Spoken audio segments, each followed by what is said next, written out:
মতামত, সেই মতামতটা লিখে পাঠাবে 27171 এই নাম্বারে। কে জানে তোমার জীবনে হয়তো বা তোমার এরকম কিছু স্টোরি আছে যেগুলো আমরা জানি না। আইন আপু, কেমন আছো ফয়সাল? আমি তো সবসময় ভালো। তুমি আলহামদুলিল্লাহ। পরিবর্তনের সাথে নিজের যেই নিজেকে দাঁড় করিয়ে যে একা হয়ে যাওয়া and পরিবর্তনটাকে অপোনেন্ট জায়গায় রেখে সুন্দর করে বলছিলা যে বলছিলাম, পরিবর্তন মানে যখন সুন্দর আসে, হয়েছে? হ্যাঁ ভালো তাহলে হয়েছে। হলো। খুবই পরিবর্তন সুন্দর যখন হয়েছে আসে আসলে। ব্যাপারটা ওরকমই হয় একজনের সাথে যে ঠিক তাই। মানে ওইটা একটা সমুদ্রের মতো সামনে দাঁড়ায় থাকার মতো যে এখন কি করব বা কিভাবে এটার সাথে অ্যাডজাস্ট করব, তাই না? আজকে আমাদের সাথে গেস্ট আছে Hania Maria, CEO founder Tahur fashion ব্র্যান্ডের। তার আগে একটু বলে নিই, বলতে মানা অনুষ্ঠানটি ফয়সাল যেটা বললো যে আমরা সমাজের বিভিন্ন ইস্যুস নিয়ে কথা বলি যেগুলো আমাদের চলার পথে এবং মানবিক, মানসিক এবং সার্বিক গ্রোথের ক্ষেত্রে বা উন্নয়নের ক্ষেত্রে বাধা তৈরি করে, যে ছোট ছোট অবস্টিকলগুলো যেগুলো অতিক্রম করলেই আমরা হয়তো অনেকটা পথ সামনে চলে যেতে পারি, যেগুলো নিয়ে কথা হয় না সাধারণত। হয়তো কথা বলে অনেকে ইন্সপায়ার্ড হতে পারে সবাই যদি আমরা আমাদের এক্সপিরিয়েন্সগুলো শেয়ার করি। সো ওরকম একটা প্ল্যাটফর্ম আমরা তৈরি করতে চাই। বলতে মানে অনুষ্ঠানটা আই ক্যান ফাউন্ডেশনের সৌজন্যে হয়। আই ক্যান ফাউন্ডেশন কাজ করে চাইল্ড অ্যাবিউজ অ্যাওয়ারনেসের জন্য, বাচ্চাদের সাথে কাজ করে, যারা ভিকটিম তাদের সাথে কাজ করে হিলিংয়ের ক্ষেত্রে, এবং অনেক ধরনের সাপোর্ট দিয়ে থাকে, সেক্স এডুকেশন দিয়ে থাকে, এবং এই ধরনের ডায়ালগ ইনিশিয়েট করে থাকে, জেন্ডার বেসড ডায়ালগ।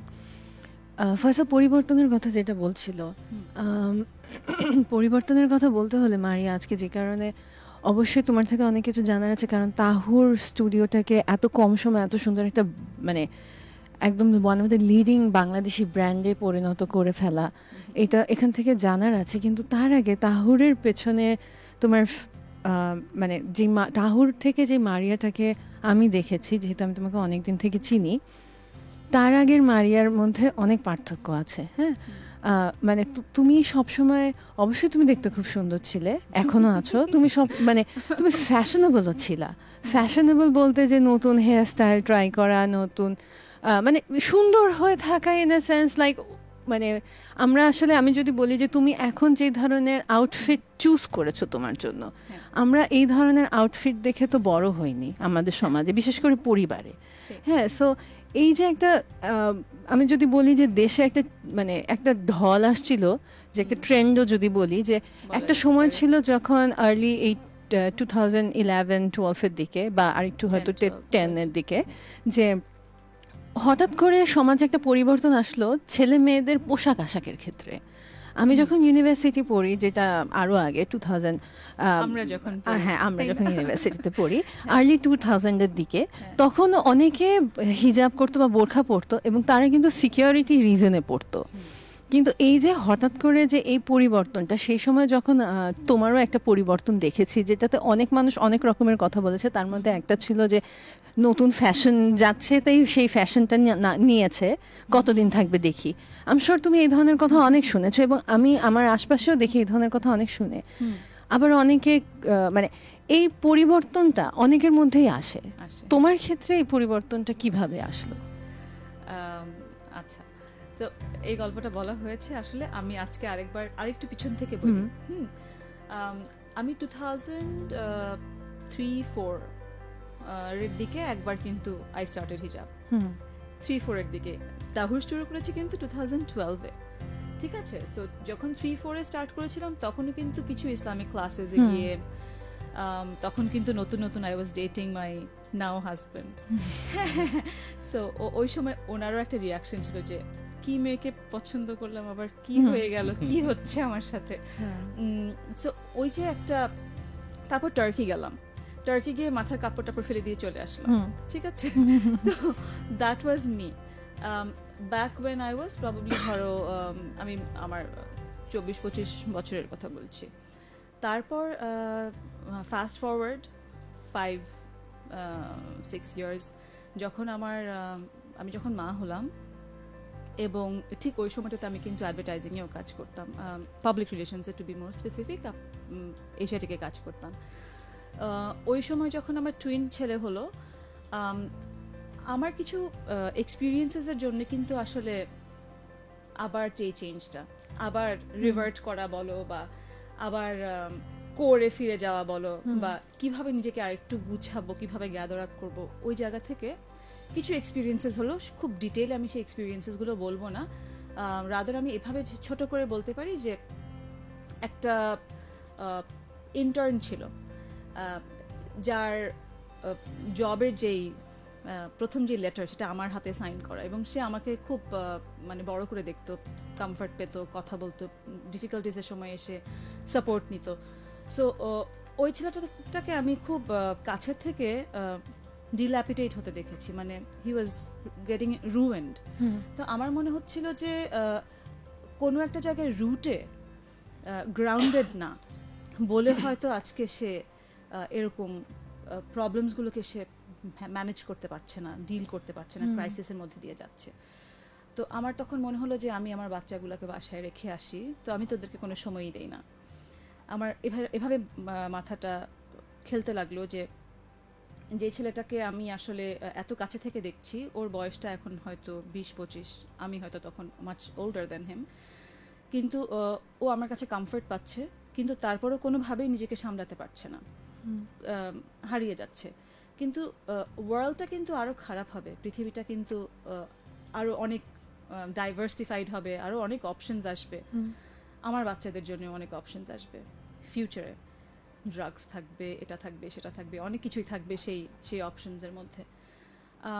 আমি ওয়ার্ল্ডটাকে চেঞ্জ করতে পারবো না, আমি আমার ওয়ার্ল্ডটাকে চেঞ্জ করতে পারবো, আমার বাসাটাকে চেঞ্জ করতে পারবো, আমার যেখানে আমার বাচ্চারা বড় হবে সেটাকে আমি চেঞ্জ করতে পারবো। সো মেবি মাকে যদি দেখি এরকম কনজারভেটিভ, তাহলে ওদের মধ্যে মনে হয় একটা চেঞ্জ আসবে, যে ওরা মনে হয় আউটসাইডের যে জিনিসগুলো, নেগেটিভিটিসগুলো, সেগুলো থেকে ওরা হয়তো নিজেদেরকে কিছুটা হলেও দূরে সরে রাখতে পারবে। বিকজ ও যেই হাউস গ্রুমিংয়ের থেকে বড় হচ্ছে সেটাতে ওইটা দেখছে না, সেটাতে এটা ওকে না, অনেক কিছুই রেস্ট্রিক্টেড, ওটা দেখেই ও বড় হবে। হ্যাঁ, হয়তো সে সহনশীল হবে, কিন্তু ওটা সে নিজে আত্মস্থ করবে সেটা সে হয়তো চিন্তা করবে না। এরকম একটা আন্ডারস্ট্যান্ডিং থেকে আমি নিজেকে চেঞ্জ করে ফেলেছিলাম হুট করে, বাচ্চাদের জন্য, বাচ্চাদের জন্য। Also relating my experience with that boy who was suffering, thinking that this boy is in his 20s and now he is suffering in this world, and this world is going to go 20 years fast forward is my son's life, and it is going to be more vile and আরো ভয়ঙ্কর।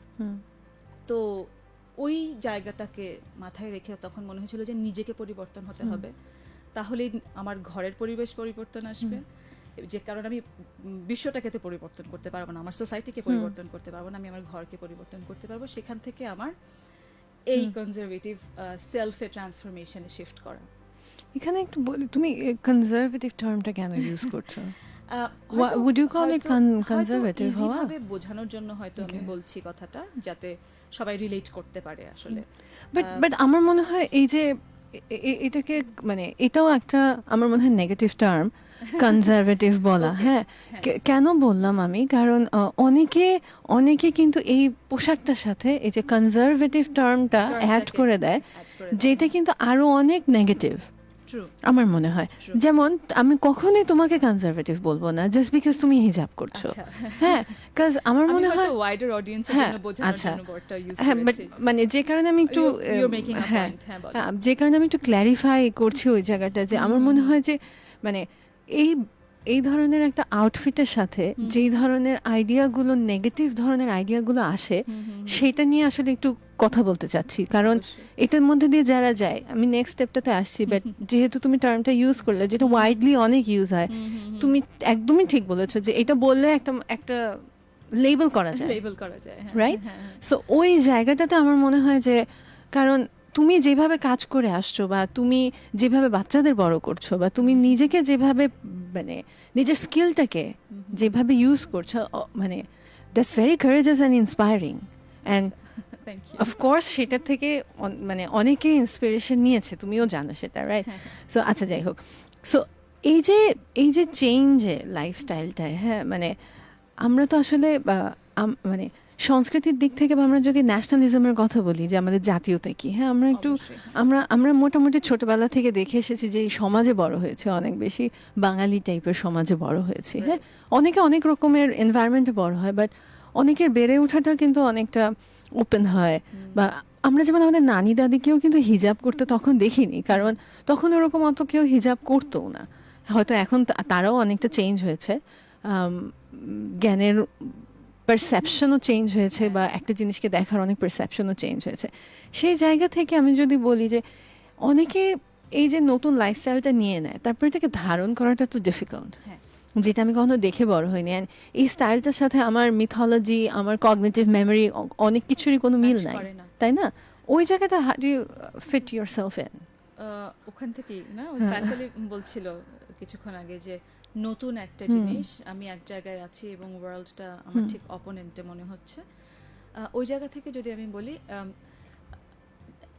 Inspired হয়ে কিন্তু মানুষ modest ওয়্যারের দিকে যাচ্ছে। আমি modest wire টার্মটা use করেই বলছি, হ্যাঁ, যে যখন আমরা আমরা এই পারসেপশনটা নিয়ে কথা বলি, কারণ এটা একটা ট্রেন্ড আসলে রিসেন্টলি আমরা দেখেছি যে 2010, 11, 12 থেকে যে ট্রেন্ডটা স্টার্ট হয়েছে, মডার্ন বাট মডেস্ট ভাবে যারা নিজেদেরকে গ্রুম করে আসছে, এদের মধ্যে তুমি দেখবে যে অনেক কনফিডেন্ট পাওয়ারফুল উইমেনরা আছে যারা কিনা কিছু এক্সপিরিয়েন্সেসের কারণে নিশ্চয়ই কোনো না কোনো একটা এক্সপিরিয়েন্সই এটাকে ট্রিগার করবে।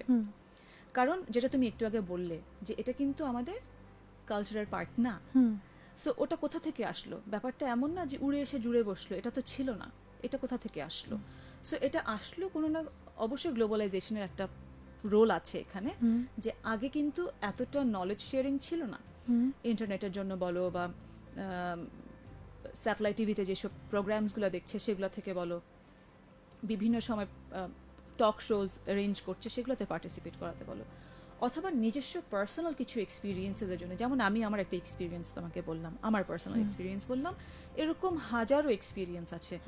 কেউ হয়তো আমার রিসেন্টলি 2-3টা ফ্রেন্ডের সাথে কথা হচ্ছিল, ঠিক এই জায়গা থেকেই বলি, খুবই রিয়েল ডেটা, আমাকে বলছে যে মারিয়া আর ভাল লাগছে না, আর এটা করতে ইচ্ছা হচ্ছে না, কিন্তু এটা আমি কি অনেকে করব, আমি লস্ট, আমি জানি না আমি কি করব, কিন্তু মানুষ তো আমাকে এভাবে চিনে, আমি তো এভাবে অনেক দিন ধরে আছি। তো আমার going back, I'll come back to your answer, আমি তখন আমার এই ফ্রেন্ডগুলোকে এভাবেই বলি যে তুমি নিজেকে প্রশ্ন করো যে তুমি কিসের কারণে শুরু করেছিলে, তোমার কোরটা কি ছিল ওই সময়টাতে যখন ইউ স্টার্টেড। তো তোমার ইনিশিয়েশনটা তোমার যদি মনে থাকে, তোমার প্রথমটা কারণটা যদি তোমার মনে থাকে, তাহলে তোমার হোল্ড অন করতে ইজি হবে। যদি এটা হোল্ড অন করার মতন হয়, যদি এমন হয় যে যে কারণটা প্রথমে ছিল সেটাই খুব ঠুনকো এবং সেটা তোমার কাছে এখন আর কোনো মানে কোনো মিনিং রাখে না, তখন তুমি নিজেকে নিজেই বলতে পারবে যখন তুমি আরো রেডি হবে হয়তো তুমি তখন করবে। কিন্তু ওই যে মানুষ কি বলবে এই ব্যাপারটা কিন্তু রয়েই যায়, হ্যাঁ, কারণ আমাদের সোসাইটিটা এতটাই মানুষ ড্রিভেন, মানুষের জাজমেন্ট ড্রিভেন। মানুষ কি বলবে সব সময়, মানে যখন সবসময় লাইক আমি যদি তোমার কেসও বলি, তুমি যখন স্টার্ট করলে তখনও মানুষও বলছিল, হ্যাঁ, তাই না? মানে এবং কেউ যদি ছেড়ে দিতে চান, যদি না মানে আর ক্যারি করতে না পারে, হ্যাঁ হ্যাঁ, তখনও মানুষই বলে, তাই না? এক্স্যাক্টলি। কিন্তু at the end of the day হয় কি যে ওই সেলফ সোলটা সাফার করে অথবা সেলফ সোলটা এনজয় করে। যদি ওর এই প্র্যাকটিসটা তাকে কমফর্ট দেয়, এই যে এই প্র্যাকটিসটা সে ধারণ করছে, সে নতুন একটা লাইফস্টাইল, এটা কিন্তু এন্টায়ারলি একটা নতুন লাইফস্টাইল না, এটাতে বিকজ এটা ব্যাপারটা খুব ভিজুয়াল, মানুষ তোমাকে দেখছে একরকম এবং মানুষ তোমাকে ওরকম কিছু কাজ করতে এক্সপেক্ট করে। কেউ এক্সপেক্ট করে না যে একটা হিজাব পরা মেয়ে বা একটা স্কার্ফ পরে আছে একটা মেয়ে, ওর কাছ থেকে কিন্তু কোনো ধরনের কি বলবো, I'm too scared to speak in front of you to use those specific words. না, we can talk. যদি Yes, we can talk, but তুমি লেবেল করলা কেন? না, ওইটা নিয়েও কথা বলবো। শুনো না, সো যেটা হয় যে ওটা কিন্তু এক্সপেক্ট করে না। হ্যাঁ, একটা হিজাবি মেয়ের কাছ থেকে কিছু স্পেসিফিক এক্সপেকটেশনই থাকে যে মেয়েটা এরকমই হবে, মেয়েটা এভাবেই কথা বলবে, মেয়েটা এভাবেই যে চলবে। সার্টেন এই ধরনের একটা সার্টেন pattern লাইফস্টাইল আছে, ফলো করে। হ্যাঁ হ্যাঁ, সো ওটা কিন্তু ওটাই কিন্তু আসলে আমরা যদি রিলিজিয়াস পার্সপেক্টিভ থেকে বলি, মডেস্টি, নম্রতা, ভদ্রতা, ওই পুরোটাই কিন্তু পুরো প্যাকেজটাই কিন্তু হচ্ছে মডেস্টি। একটা কথায় বলতে গেলে যে আল্লাহ বলেছেন মডেস্ট ভাবে চলো, এবং সেটার ডেফিনিশন হচ্ছে এই এই এই জিনিসগুলো, হ্যাঁ। So but at the end of the day প্রত্যেকটা মানুষ তো মানে শুরু করেই ওই জিনিসগুলো ইনকালকেট করতে পারে না, নিজের মধ্যে সব জিনিসগুলো ধারণ It's a করে process ফেলতে পারে of না। becoming, It's a process, হ্যাঁ। it's an evolution that everyone goes through. তো সেই এভলিউশনের মধ্যে দিয়ে যখন একটা মানুষ যাচ্ছে সে কিন্তু একটু একটু করে পরিবর্তন হচ্ছে একটু একটু এক্সপিরিয়েন্সের মাধ্যমে। সেই সময়টুকুতে মানে চড়াই উতরাই আসে এবং একটা সময় তার মনেও হয় যে আচ্ছা আমি মনে হয় আগেই ভালো ছিলাম, আমি নিজেকে এত চেঞ্জ করে ফেললাম, এটা কি আসলেই আমি, এটা কি আসলে আমার Can you relate that? হ্যাঁ, এটা কি আমিও না আসলে ভাবি যে সো এই জিনিসগুলো হবেই, হয় না। এই জিনিসগুলো How do হতে you deal with that? বাধ্য। কারণ কি ওই যে তুমি প্রথমেই বললে যে আমাদের সোসাইটিটা তো একরকমের middle eastern inspired influenced society না, এটা একেবারেই একটা এশিয়ান, হ্যাঁ, মোর আমাদের more, হ্যাঁ South Asian, এখানকার মাটির right, যা মাটির সংস্কৃতি যা মিথোলজি যা সেটাই আমরা, সেটাই, হ্যাঁ, তাই না? যেটা ভারতীয় সংস্কৃতি। অ্যাবসলিউটলি। হ্যাঁ। এবং তুমি পিছনে গেলে মানে তখন অনেক কথা চলে আসবে, আমাদের হিস্ট্রি গোজ ব্যাক হ্যাঁ হ্যাঁ অবশ্যই। where people used to wear saris with no blouse, right? হ্যাঁ, So স্পেশালি বাংলাদেশ especially অঞ্চলে বাংলাদেশে। যারা মাঠে কাজ করতো বা তাই না? গ্রামের মেয়েরা অনেকদিন পর্যন্ত এভাবে তাই- শাড়ি পরতো। সেটাই। So, সেটা যখন তোমার রুট, হ্যাঁ, আর তুমি যখন এটা হুম, তুমি নিজেকে আপরুট করে একটা নতুন ফর্মে নিজেকে ঢেলে সাজাচ্ছ, সো ওইটা তো একটা ওয়ার, হ্যাঁ, it's a tormenting war within your self and with the outside world. তো ওটাতে কে কতটুকু সাকসিড করবে এটা পুরাটাই একেবারেই নিজস্ব ব্যাপার না, যে সে নিজেকে আসলে সাকসিডই করতেই হবে কেন, এমনও একটা কথা হতে এক্স্যাক্টলি, পারে। হ্যাঁ। যে সাকসিড করতেই হবেই বা কেন, ওর সাকসেসটা কি? ওর সাকসেসটাই বা কি, হ্যাঁ, এক একজনের এম এক একটা থাকে না, এক একটা হ্যাঁ, থাকে, তাই না? হ্যাঁ। তো So, যে জায়গাটাতে প্রশ্নটাতে ছিলাম, আমরা প্রশ্ন থেকে একটু সরে গিয়েছি যে বলো। তোমার এক্সপিরিয়েন্সের কথাটা বলছিলাম যে আমরা কি নিয়ে কথা বলছিলাম? আমরা বলছিলাম যে ও ধরে রাখতে পারবে কিনা। সো আমি ধরে রাখতে পারলাম কারণ আমার পসিবলি তোমাকে যে স্টোরিটা বললাম, সেই স্টোরিটা আমি যখন রুটে ফিরে যাই, নট দ্যাট আমার কখনো মনে হয় না, to be very honest, I am telling you on live, যে আমারও মনে হয় Okay. যে ইউনো দ্য গার্ল যে ছবি আঁকতো, যে শাড়ি যে পরতো, শাড়ি পরতো, হ্যাঁ। যে নীল পাঞ্জাবি হলুদ ওড়না হ্যাঁ। পরতো, সো ওই মেয়েটা is not there anymore, no she is very much there, কিন্তু out in the open probably না, কারণ আইডেন্টিটি একটা এমন ব্যাপার, তাই না? আমরা একটু আগে আইডেন্টিটি নিয়ে কিন্তু কথা বলছিলাম, মানে স্টুডিওর বাইরে। সো আইডেন্টিটিটা এমন একটা ব্যাপার, সেটা কিন্তু once you have developed an identity and you know যে you are comfortable in that identity, তখন কিন্তু এটা তোমার ধরে রাখতে সমস্যা হচ্ছে না, because you have absorb that identity within your self, যে হ্যাঁ আমি তুমি এটাকে অ্যাবজর্ব করে নিচ্ছ, হ্যাঁ, but then again you know যে back in those days, because তোমার ছবি আছে আগের, তোমার ফ্রেন্ডস আছে আগে, যারা তোমাকে কখনোই ভুলে যেতে দিবে না তুমি আগে কি ছিলা। সো সো সেই জায়গা থেকে আসলে আমার বলতে হবে যে এই চেঞ্জটা নিজেকে যে নিজের চেঞ্জটা অ্যাবজর্ব করতে পেরেছে এবং যার নিজের র্যাশনাল লাগে যে হ্যাঁ এটা this is me, this is who I am comfortable in my skin, আমার এভাবেই নিজেকে ভালো লাগে, সে সেইভাবেই থাকবে। এবং আমার জন্য পসিবলি ওই যে করে যখন আমি ফিরে যাই, যখন আমার ফ্রেন্ডসদের সাথে আমাদের এই ডিসকাশনসগুলো হয় যে আমার আর ভালো লাগছে না এটা করতে, আমি নিজেকেও তখন জিজ্ঞেস করি যে আমারও তো এরকম মনে হয়, তখন আমি করে ফিরে যাই, আমার রিজনগুলো তখন চলে আসে চোখের সামনে, I again see that boy suffering and I again feel that my children will be so confused to see that mother is going like a pendulum. কিন্তু মানুষের মধ্যে থটস গুলো আসবে, এটাই স্বাভাবিক। আমি যদি I'm not being critical, but You যে can be পয়েন্টগুলো critical because you are যে পয়েন্টগুলো অ্যানালিটিক তো আমি একটু, অবশ্যই বল সো যে ইস্যুগুলো আশপাশে মানে ফ্লুইড থাকে অনেক না, আমরা হয়তো অ্যাড্রেস করি না বা কথা বলি না, কিন্তু আমাদের মাথায় কিন্তু আসে। সেরকম একটা পয়েন্ট হচ্ছে যে এটা how do you see this, এই যে একটা কালচারাল চেঞ্জ, এটা কিন্তু একটা cultural change and this is becoming a part of our culture. Bangali আমরা সংকর জাতি, আমরা অনেক রকমের পরিবর্তনের মধ্য দিয়ে আজকের এই মানুষ, মানে আজকে আমরা যেমনই আমাদের সংস্কৃতি সেই জায়গাটাতে এসেছি, কিন্তু সেটাও পরিবর্তনশীল এবং সেটাও পরিবর্তন হচ্ছে, এবং সেখানে পরিবর্তন হয়ে যেটা একটা একেবারে অন্যরকম একটা কালচার আসছে বা এই যে ট্রেন্ডটা আসছে, এটা কিন্তু আস্তে আস্তে বসে যাচ্ছে, কারণ স্কেলটা বড়, তাই না? Reason being the religion itself. তোমার সরি তোমাকে আমি ইন্টারাপ্ট করলাম, না ক্যারি অন। তুমি যে বলে যে বসে যাচ্ছে এবং একটা ব্যাপক আকারে বসে যাচ্ছে, তার কারণটা হচ্ছে তোমার আমরা যে দেশটাতে বসবাস করি, বাংলাদেশের 98% or more, I don't know the data, মুসলিম। হ্যাঁ, সো More than 95%. মোর দেন almost, 95%। হ্যাঁ, সো এই যে একটা ইনর্মাস অ্যামাউন্ট অফ পপুলেশন, 160 কোটির। হ্যাঁ, সো এই যে ট্রেন্ডটা ফ্লো করছে কোনো না কোনোভাবে সবাইকে ইনফ্লুয়েন্স করছে, বিকজ সবাই এটার সাথে রিলেট করতে পারছে, কোনো না কোনোভাবে রিলেট করতে পারছে জাস্ট বিকজ অফ আমাদের রিলিজনের জন্য।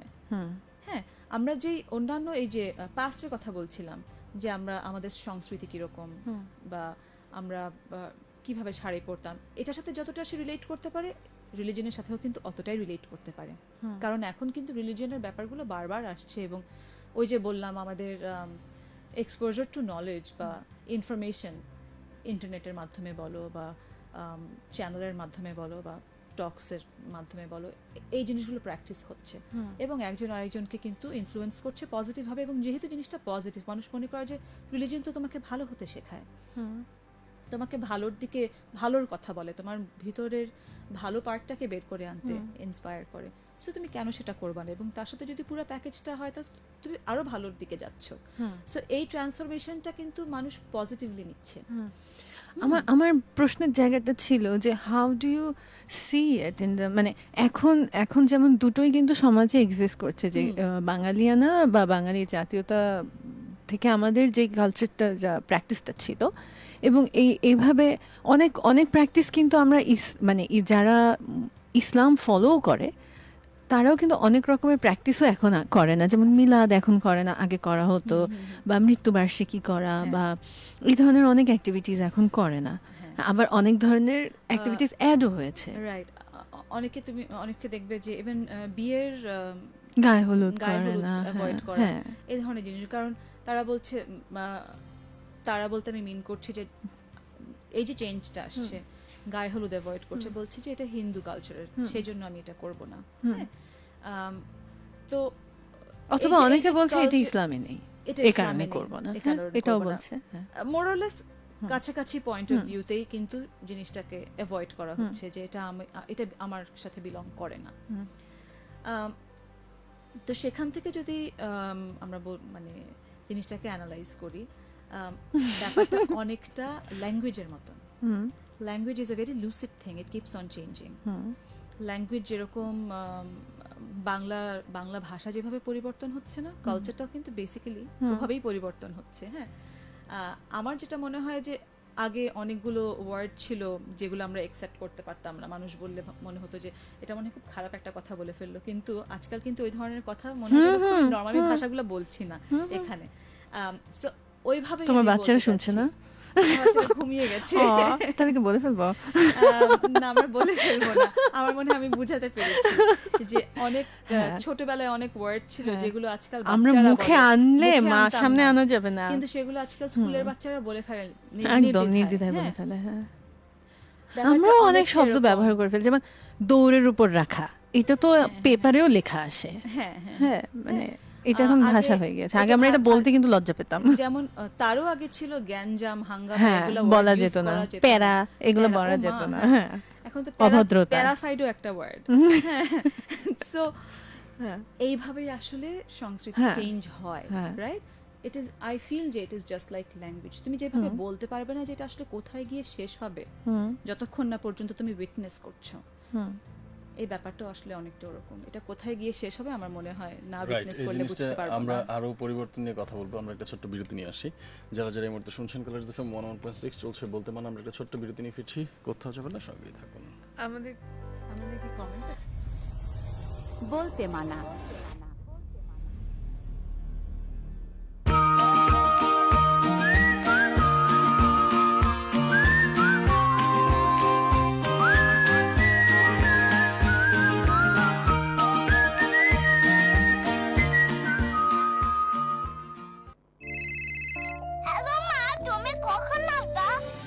চলে আসলাম। পরিবার, ক্যারিয়ার আর সন্তান নিয়ে যে মায়েরা থাকে সুপার বিজি, তারাই তো সুপার মা। আর তাদের সন্তানদের ছোট থেকে বড় করা পর্যন্ত বিভিন্ন বিষয়ে সাজেশন দিতে এক্সপার্ট মা তাসনুভা এবং স্পেশালিস্ট জিনিয়া জেসমিন করিম। শোনো সুপার মা প্রতি বুধবার বিকেল 3টা থেকে 4টা কালার্স এফএম 101.6।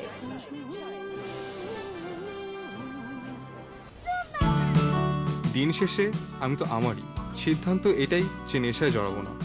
বয়স কম বলে কি আমার ভাবনা প্রাধান্য পাবে না? মা কখনোই বোঝে না যা আমি বোঝাতে চাই। ছেলে মেয়ে একসাথে কথা বললেই যে অন্য কিছু, ব্যাপারটা তা না। প্রতিদিন কলেজে যাওয়ার সময় লোকটা আমায় ফলো করে। জানা বোঝার মধ্য দিয়ে আমরা বেড়ে উঠছি একটু একটু করে, তার মাঝেই থেকে যায় আমাদের না বলা অনেক কথা। সেই কথাই বলবো আমরা টিন টেক্কায়। শোনো প্রতি বুধবার রাত 11টায় টিন টেক্কা সিজন 2 কালার্স এফএম 101.6 এ।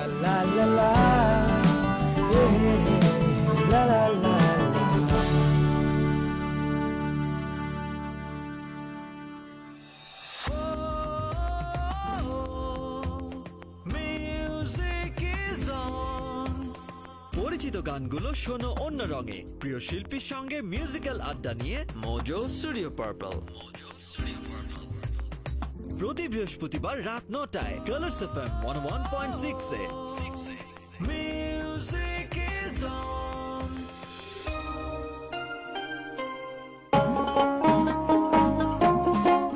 অরূপ রতনের খোঁজে সদা ব্যাকুল মন। মন তুই দেখ না খোঁজে দেহার মাঝে, কি ধন দিল মহাজনে। মাঝি মল্লার নৌকা ভাসে উজান ভাটির দেশে। জলে গিয়াছিলাম সই, জলে গিয়াছিলাম সই। জারি সারি ভাটিয়ালি দেহতত্ত্ব আর মুর্শিদির সুর বাজে আমাদের প্রাণে। প্রেম জানো না প্রেমের হাটের বুলবুলা। মাটির গান ভাটির গান তোমার আমার প্রাণের গান নিয়ে আয়োজন শুধু লোকসঙ্গীত।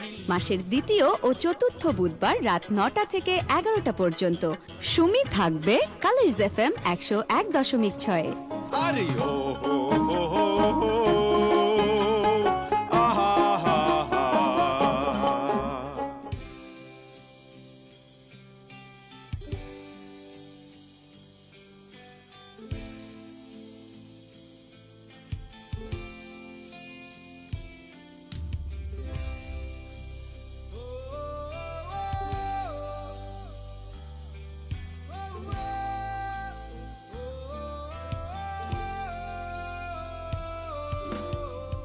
তোমার মুখের আলো আলোকিত এ ভুবন,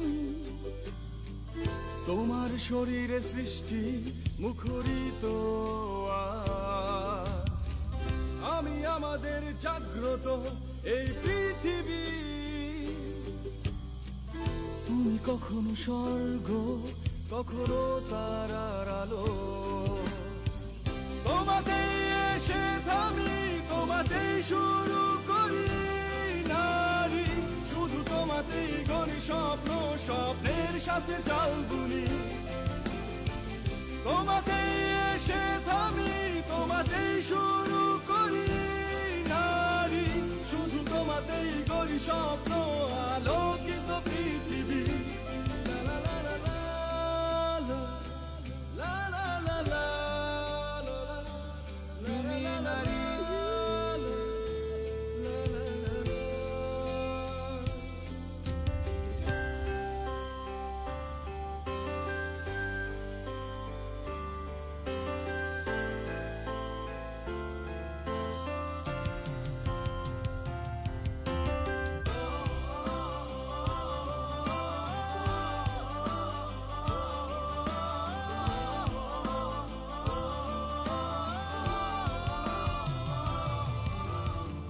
তোমাতেই ঘুরে ফিরে পৃথিবীর সকল ব্যস্ততার ভিড়ে।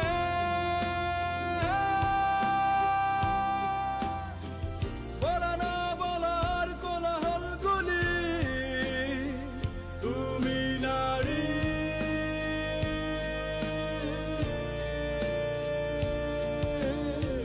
তোমাতেই এসে থামি, তোমাতেই শুরু করি নারী, শুধু তোমাতেই গড়ি স্বপ্ন, স্বপ্নের সাথে চাল বুনি। তোমাতেই এসে থামি, তোমাতেই শুরু করি নারী, শুধু তোমাতেই গড়ি স্বপ্ন, আলোকিত পৃথিবী।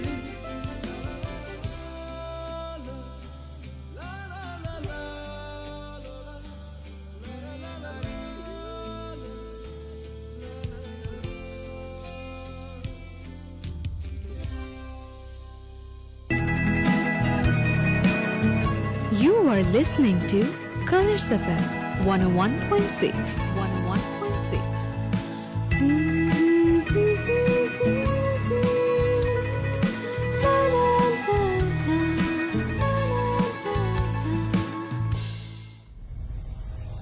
বলতে মানা।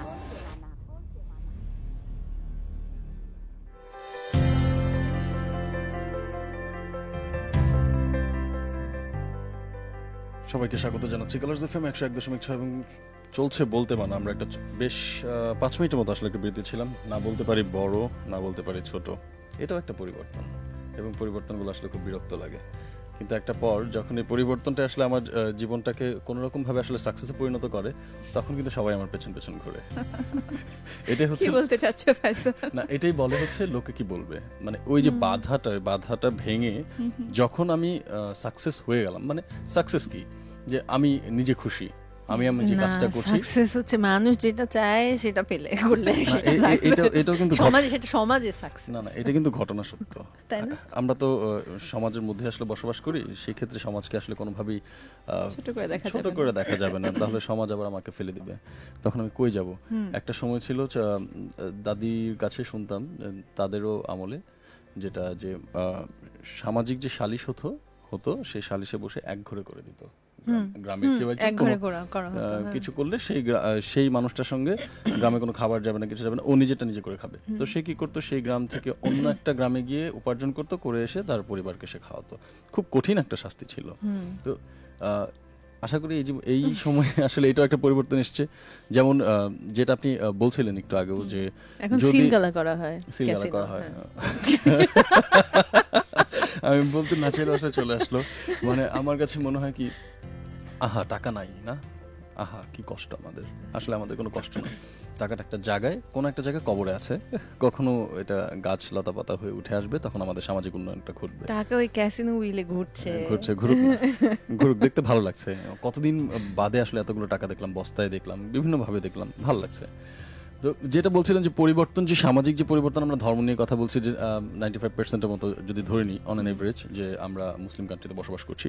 হ্যাঁ, এটা নিয়ে আসলে আমারও ভালো লাগে যে আমি এমন একটা দেশে জন্মগ্রহণ করেছি যেখানে বৈশাখ আসছে, আমি আনন্দ করছি, পূজা আসছে, সামনে পূজা আসছে, দুর্গা পূজা, আমি দেখতে যাব মণ্ডপ। লোকে কি বলবে, আই ডোন্ট কেয়ার। কিছু মানুষ বলবে যে ওখানে যেও না, ওখানে তো বাজে অবস্থা হচ্ছে, কেউ বলবে না অবশ্যই যাও। সুতরাং আমি বলবো যে আমি আমার যেটা ভালো লাগে, যে আমি একটা দিন যেতেই পারি, আমারও বন্ধু আছে, আমারও ভাই আছে, ওরা তো আমার কোনো ক্ষতি করেনি, সুতরাং আমি যাব। এই যে পরিবর্তন, যে বাংলাদেশ আসলে কোত্থেকে এসেছি সেটাও যদি আমরা আসলে চিন্তা ভাবনা করি, তাহলে ওই যে কিছু শব্দ বলছিলেন না, যে এই শব্দগুলো আমরা উচ্চারণ করব না, কিন্তু এরও আগে আরো যদি আমরা 60 বছর আগে যাই, সেখানেও কিছু শব্দ উচ্চারিত হতো, যে শব্দগুলো এখনো আমরা উচ্চারণ করি না, করলেই একজন মানুষের আইডেন্টিটি আসলে ধ্বংস হয়ে যাবে।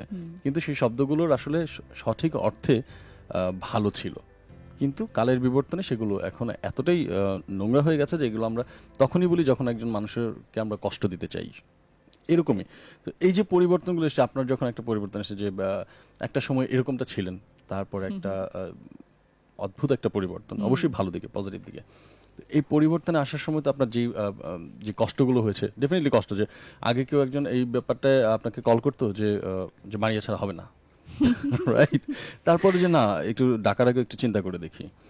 এই যে সিচুয়েশনটা, পরিবেশটা, এই পরিবেশটাকে আপনি কিভাবে সামাল দিয়েছেন যদি আমি একটু জানতে চাই। আপাতত তারপর প্রশ্ন করবি, আমার এটা জানতে ইচ্ছা করে যে সেই সময়টাতে যে পরিবর্তন হওয়ার পরেও কিন্তু অনেকগুলো সময় যে ওই সময়টা আমি এই কাজগুলো করতে পেরেছি, এখন হয়তো বা কেউ আমাকে কল করলে আমি চাই না, বা কল করার আগে সে চিন্তা করে, 2-3বার চিন্তা করে যে না, ওকে আমি কল করবো কিনা, আসবে কিনা। এই যে ফেইটটা দিয়ে যখন আইডেন্টিটি হয়ে যায়, তখন এইটাকে আপনি কিভাবে আসলে নোটিস করবেন বা আমাদেরকে বলবেন যে আপনার কেমন লাগে?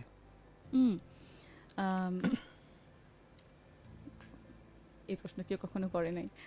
আমি বলছিলাম চুপ করেছিলাম, কিছু একটা চিন্তা করছিলাম। হ্যাঁ, তো একটা মারিয়াকে আগে এইসব কাজে ডাকতো, এখন আর ডাকে না। ভেঙে বলনি দেখে অডিয়েন্স কিন্তু বুঝতে পারছে না যে কিসের কথা হচ্ছে। মানে যে কোনো ধরনের একটা অনুষ্ঠান হতে একটা পারে অনুষ্ঠানে যেখানে আপনি মানে কালচারাল অ্যাক্টিভিটিস, বাঙালি অ্যাক্টিভিটিস যেগুলোকে এখন আমি হিন্দু বাচ্চাদেরকে রিহার্স করাতাম, নাচ রিহার্স করাতাম কোনো বিয়ের আগে বলো বা স্কুলের প্রোগ্রামের আগে। তো ওই কাজগুলোর সাথে পরে কিন্তু মানুষ আমাকে রিলেট করতে পারতো না, for a very obvious reason, যে এখন ও হিজাব পরে ও কি এখন নাচবে কিনা। এবং তখন ঠিক আমি ওটাই চাচ্ছিলাম, আমি চাচ্ছিলাম না যে আমাকে ওই অ্যাক্টিভিটিসগুলোর সাথে মানুষ আমাকে রিলেট করুক। এবং ওই আইডেন্টিটিটাই আমার জন্য খুব প্রমিনেন্ট এবং প্রাইডের একটা ব্যাপার ছিল, যে আমি নিজেকে এখন যেই ছকে ফেলেছি সেটাকে আমি আসলে এতটাই ভালোবাসি আমার এই নতুন সত্তাটাকে, যে আমি চাই না যে মানুষরা আমাকে ওই কাজগুলোতে ইনভলভ করুক বা তারা ডাকুক। আমি হয়তো নেপথ্যে করতাম, বলতাম যে এই এভাবে কর, বিকজ বাচ্চারা তো করবেই না, ও তো চেঞ্জ হয়ে যায়। অথবা তোমার ইন্টারেস্টের জায়গাটাও হয়তো রয়েছে, ইন্টারেস্টের জায়গাটা অবশ্যই ছিল, কিন্তু আমি অবভিয়াসলি সামনে আসতাম না। আমি ব্যাক এন্ডে থেকে ওদেরকে রিহার্স করিয়ে দিতাম, কারণ খালামুনি তো এখনো খালামুনি, বা আপু তো এখনো আপুই আছে, তো ওর এন্ড থেকে কিন্তু আমার কাছ থেকে সাপোর্টটা এক্সপেক্ট করছে। এবং সেই সাপোর্টটা যে আমি দিচ্ছি না তাও না, কারণ আমি ওই যে মানে যেটাকে বলে খুব স্ট্রং ভাবে প্রথমেই তো কেউ কখনো একটা জিনিসে ঢুকে যেতে পারে না, এবং সেটা আমার ইনিশিয়াল স্টেজের কথাই আমি বলছি। সো ওই সময়গুলোতে আমি সাপোর্ট করতাম, শিখাতাম হয়তো, কিন্তু আমি নিজে ওটা থেকে মানে সামনে আসতাম না। That is how I use to deal with it. যদি এটা কি তোমার অ্যানসার হলো কিনা আমি জানি না, আনসার হলো, হতেই পারে আনসারটা, কিন্তু আনসারটা আরেকটু যদি বলি যে এই যে আপনার যে পরিবর্তনটা আনার পর যখন আপনি এক্সপেক্ট করছিলেন না, বা কেউ ভাবছিল যে না আমি আপনাকে কল করবো কিনা, যে আমার হচ্ছে না, ইস আপু থাকলে ভালো হতো, বা এটা, তখন এই যে আপনার পরিবর্তনটা নিয়ে আপনি আসলে হ্যাপি, বা আপনি এটা নিয়ে আসলে গর্ববোধ করছেন, না ফাইনালি আমি চেঞ্জ করতে পেরেছি এবং এটাতেই আমি খুশি। এটাই আসলে অনেকের মনের মধ্যে কিন্তু একটা পরিবর্তনের প্রশ্ন করে, যে আসলেও কি যে আপু কি হ্যাপি কিনা, বা এই যে পরিবর্তনটার পেছনে আসলে ঘটনাটা কি, কোনো কি অন্যরকম কোনো ঘটনা আছে যে পরিবর্তন হয়েছে, বা এই জিনিসটা কি যে আপনি যে হ্যাপি আছেন, বা আপনার যে ভালো লাগা, যে আমি এখন যেভাবে আছি সেটা আমার পরিবর্তনটা আমার ভালো লাগছে, এটাই কিন্তু প্রকৃত পক্ষে আমার কাছে মনে হয় যে সাকসেস, যদি আমরা বলি সাকসেসটা এটাই। হ্যাঁ, মানে আর একটা হয় কি যে মানুষ না, আমরা এটা কি আমার মনে হয় মানুষের সহজাত প্রবৃত্তি এটা, যে মানুষ পরিবর্তন হঠাৎ করে নিতে পারে না, নিজেরটাও পারে না, অন্যেরটাও পারে না, কারণ ওইটাও তো তার ভিতরে একটা পরিবর্তন, যে আমার এখন তাকে নতুন ভাবে সময় দেওয়া জায়গা দিতে সব হবে, পরিবর্তনকে ইনকালকেট করতে সময় দেওয়া লাগে। সেখানে তুমি যখন বলছিলে যে তোমার এই ধরনের অ্যাক্টিভিটিসগুলো বা ক্রিয়েটিভ অ্যাক্টিভিটিসগুলো এখন হয়তো অনেক কিছু করা হয় না, বাট তোমার মানে ইটস জাস্ট এই ধরনের মতবাদ সম্পর্কে তোমার পার্সোনাল লাইফ নিয়ে এইটাই লাস্ট কথা। তুই আমাকে বেশি জিনিস দেখে এসব বলতেছিস। মানে যে কারণে আমি বলতে যাচ্ছি যে আমার যেমন মনে হয় তোমার বাচ্চারা তোমার ওই তোমাকে চিনে না। আমার না ওইটা মাঝে মাঝে, অথবা আমি যখন কোনো শাড়ি পরে মানে কোনো দাওয়াতে যাই, যখন আমরা মনে করি কে কে শাড়ি পরবে আজকে, হ্যাঁ যেটা হয় না, আমার মনে তুমি যে শাড়ি পরে যাবা না এটা চিন্তা করলে আমার খারাপ লাগে। হ্যাঁ, কারণ আমরা সবসময় একসাথে যেতাম, তাই না? সো এই যেটা এই কারণেই আসছে না, এই মানে ওইটা তোমার খারাপ লাগে যে তোমার বাচ্চারা তোমার ওইটা দেখবে না, বা ওই মারিয়াটা হারিয়ে গেল। হ্যাঁ, ওইটার জন্য তো অফকোর্স এটাকে যদি আমি না বলি এটা ভুল বলা হবে। আমরা প্রথমেই বলেছি আমরা সত্যি কথা বলবো, যা বলিবে সত্য বলিবে, সত্য ছাড়া কিছু এর আগেই আমরা বলেছি। হ্যাঁ, তো এটারও সলভ করার আমি তো সবসময় সলিউশনে বিশ্বাস করি, আমাদেরকে এটা বুঝতে হবে। তো আমি কিন্তু কমিউনিকেশন অ্যাজ এন এশিয়াটেকে কাজ করার আগে কিন্তু আমি প্ল্যানে কাজ করতাম। তো ওখানে একটা হিউজ পরিমাণের কলিগসরা রয়ে গেছে, যাদের সাথে আমাদের আজও একদম খুব ঘনিষ্ঠ রিলেশন আছে। তো আমাদের এই আপাদের যেই ক্ল্যানটা, এরকম আমাদের গ্যাদারিং হয়। সো এই গ্যাদারিংগুলোতে সবাই বাচ্চা নিয়ে আসে এবং সবাইকে শাড়ি পরতে হয়, এবং এটা ঘরোয়া পরিবেশেই হয়। আমার বাসায় হলে আমি শাড়ি পরছি, সবাই শাড়ি পরছে, and it's a female oriented একটা প্রোগ্রাম যেখানে মারা বাচ্চাদেরকে নিয়ে আসছে। সবাই আমরা হয়তো সেই 2006-7-8-এ লাস্ট একসাথে কাজ করেছি একটা অর্গানাইজেশনে, কিন্তু এখনও আমাদের মধ্যে সেই অ্যাটাচমেন্টটা আছে। সো আমি কথাটা বলছি এই কারণে যে আমরা ওই সব গ্যাদারিংগুলোতে পড়ি, এবং তখনও আমার ছেলেরা চোখ বড় বড় করে তাকায় থাকে, মাকে কেমন অদ্ভুত দেখা যাচ্ছে। সো আমি বলি যে বাবা, ওই যে ওরা তো আমার ওই সময়কার ফ্রেন্ড, এবং ওদের কাছ থেকে ওরা শোনে যে মা এরকম ছিল, কিরকম ছিল, বা মারু তোমাকে আজকে একদম প্ল্যানের ফার্স্ট ডে এর মতন লাগছে। সো এই যে জিনিসগুলো তখন ওরা ভাবে যাচ্ছে মা তাহলে মানে এটাও একটা আইডেন্টিটি ওর ছিল কোনো এক সময়। সো ওটা একবারে হারিয়ে যেতে দেই না, আমরা সলিউশনে বিশ্বাস করি। যেহেতু তুমি সলিউশনের বিশ্বাসের কথা বলছো এবং তুমি থেমে থাকার মানুষ না, সো আর আজকে অ্যাকচুয়ালি এই মতবাদ নিয়ে বা এটা নিয়ে যে কারণে আমরা কথা বললাম সেটা হচ্ছে যে তুমি মানে it's not about digging into your personal life, but এক্সপিরিয়েন্সগুলো যেহেতু তোমাকে পেলাম, এই ধরনের এক্সপিরিয়েন্সের মধ্যে দিয়ে অনেকে যায় এবং it's a process of becoming. যেমন মাদারহুড একটা প্রসেস অফ, মানে প্রতিদিন মারা হয়তো নতুন কিছু করে বা বোঝার চেষ্টা করে নতুন করে। সো আমার মনে হয় প্রত্যেকটা লাইফস্টাইলই যেই মতবাদে বিশ্বাস করে সেটাও একটা প্রসেস অফ বিকামিং, বাট এইটা নিয়ে অনেকে খোলাখুলি কথা বলা হয় না, বা বলতে, বা আমরাও মনে করি এই টপিকটায় কথা বলবো কি বলবো না, কি মনে করবে, আমরা তো যে পাছে লোকে কিছু বলে, তাই না? সো মানে ওই জায়গাটার কথাবার্তাগুলো ওপেন করার জন্য যে অনেকে হয়তো বিভিন্ন জায়গায় আটকানো, সেই জায়গাগুলো যাতে খুলে আসে, সো সেই কারণে আমরা এই টপিকগুলো নিয়ে কথা বললাম। সো এখন হয়তো আমাদের একটা ব্রেকে যেতে হবে, এবার আমরা একটু আচ্ছা, সো 2-3 মিনিটে তাহলে সেখান থেকে তাহুরের যাত্রা এবার আসি আমরা। আচ্ছা, তাহুর চলেই আসলো। হ্যাঁ, তাহুর ছাড়া তো এখন আর মারিয়াকে আলাদা করা যায় না। বলো, কি বলবো? তাহুর কিভাবে শুরু করলাম? ওই যে যখন তুমি আমাকে প্রিভিয়াস মারিয়ার কথা বলছিলে, সেও কিন্তু একটু অ্যাকর্ডিং টু পিপল একটু হাটকে ছিল, ওই ব্লু এর সাথে ইয়েলো পড়তো। তো ওই ক্যারেক্টারটা যখন মডেস্ট ওয়্যার স্টার্ট করলো, সে তো নর্মাল ভাবে করতে পারছে না। এবার কিন্তু আমি এই টার্মিনোলজিটা আমার আনতেই হবে। মডেস্ট ওয়্যার বললে মানুষ বুঝতে পারে। তুই আমাকে একটু কথা বলার সুযোগ দে। মডেস্ট ওয়্যার বললে মানুষ বুঝতে পারে দেখে সহজ করে বলতে হয় কথাটা, বুঝছি, সবসময় কঠিন করে বললে হয় না। শোন জ্ঞান, শোন, তাহুরের কথা জানতে চাইছিস তো? আমি তখন মাস্টার্স করছি অ্যাপ্লাইড লিঙ্গুইস্টিক্স। হ্যাঁ, আমি কিন্তু টিচার ছিলাম অনেক বছর, মনে আছে তো, ইংলিশ পড়াতাম। তো যখন আমি মাস্টার্স ক্লাসে ঢুকতাম তখন অনেকেই বলতো যে এই তোমার এই আউটফিটটা অনেক সুন্দর, এগুলো কোথা থেকে নাও? That is when my change happened. I had my children, I was also doing my masters. So ওইখানে একটা ইয়াং গ্রুপের সাথে আমার এভরি উইক মিট হতো, বিকজ মাস্টার্সের ক্লাস 2 দিন থাকতো উইকে, এবং প্রত্যেক সময় ওই যে আমি এক্সপেরিমেন্ট করতে পছন্দ করতাম আউটফিট নিয়ে। তো সবাই, এবং ওই ক্লাসগুলোও কিন্তু ভর্তি থাকতো একদম হিজাব করা মেয়ে, বুঝছো? ওটা কিন্তু আমাকে অনেক ইনফ্লুয়েন্স করতো যে this a room full of women with very few non hijabi, but majority is dominated by covered and beautiful women. তো আমি যখন যেতাম তখন আমাকে বলতো যে এগুলো কোথা থেকে করো, আমাকেও করে দাও। তখন মনে হলো যে how you appear is also a form of communication.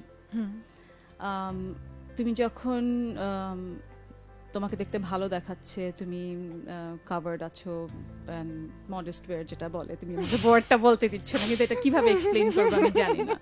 So তাহুরের কথা যদি আসে, আমাকে এই কথাটা বলতেই হবে, তবে আমি পিটাবো এটার বাইরে। তো মানুষ জিজ্ঞেস করতো, সেখান থেকে আমার মনে হলো যে এটার একটা আসলে রিকোয়ারমেন্ট আছে। মেয়েরা চায়, এরকম আউটফিট পরতে পছন্দ করে, দেখতে তাদের ভালো লাগে, তো এটার একটা ডিমান্ড আছে।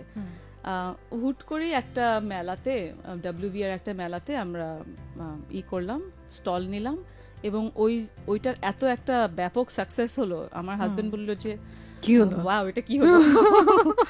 তো ওই সময় থেকেই মনে হলো যে না, মেবি দিস ইজ ইট। ওখান থেকেই শুরু। Okay. আমরা ব্রেকে যাবো হ্যাঁ। দেখে তাড়াতাড়ি আমি বন্ধ করে ফেলছি, আমি ভালো বুঝছি কিন্তু। না, আমরা একটা ব্রেকে যাব এখন, এবং ব্রেক থেকে ফিরে এসে আমরা তারপর আস্তে আস্তে আমরা সাফল্যের দিকে যাব, যেটা আমাদের আজকে মূল টপিক আসলে, যে সফলতা আসলে কি। ঠিক আছে। এটা আপনার কাছ থেকে সবচেয়ে ভালো জানতে পারবো, কারণ অনেকেই আসলে অনেক ধরনের সাজেশন করে বা বলে যে এটা করলে সফলতা, এটা করলে সফলতা, কিন্তু একজন আমার দৃষ্টিতে মনে হয় যে সফলতা হচ্ছে সবকিছু মিলিয়ে। আমার মন কি বলছে, আমার সমাজ কি বলছে, আমার ঘর কি বলছে। ঘরটা সবচেয়ে বেশি গুরুত্বপূর্ণ, কারণ যে ঘরে আমি থাকি সেই ঘরটা যদি আসলে হ্যাপি না থাকে এবং বাইরের দুনিয়ার মানুষ যদি আমার উপর খুব প্রচন্ড রকম খুশি থাকে, তাহলে আমি কখনই আসলে এটাকে সফলতা বলবো না। এই বিষয়গুলো নিয়ে আমরা কথা বলবো, তবে আমরা এখন একটা বেশ লম্বা একটা বিরতিতে যাবো। ফিরে আসছি বিরতির পর, কোথাও যাবেন না, আমাদের সঙ্গে থাকুন। আর ফোন নাম্বারটা হচ্ছে 09610161016, যে নাম্বারতে ফোন করে আমাদের সঙ্গে সরাসরি কথা বলতে পারেন। বিরতি থেকে ফিরছি। বলতে মানা।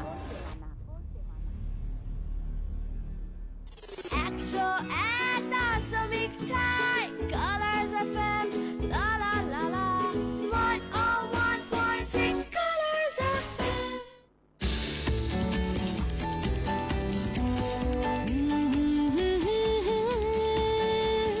Colors FM, the voice of today's women. Music is on. পরিচিত গানগুলো শোনো অন্য রঙে, প্রিয় শিল্পীর সঙ্গে মিউজিক্যাল আড্ডা নিয়ে মোজো স্টুডিও পার্পল। প্রতি বৃহস্পতিবার রাত 9টায় কালার্স এফএম 101.6 এ মিউজিক ইজ অন।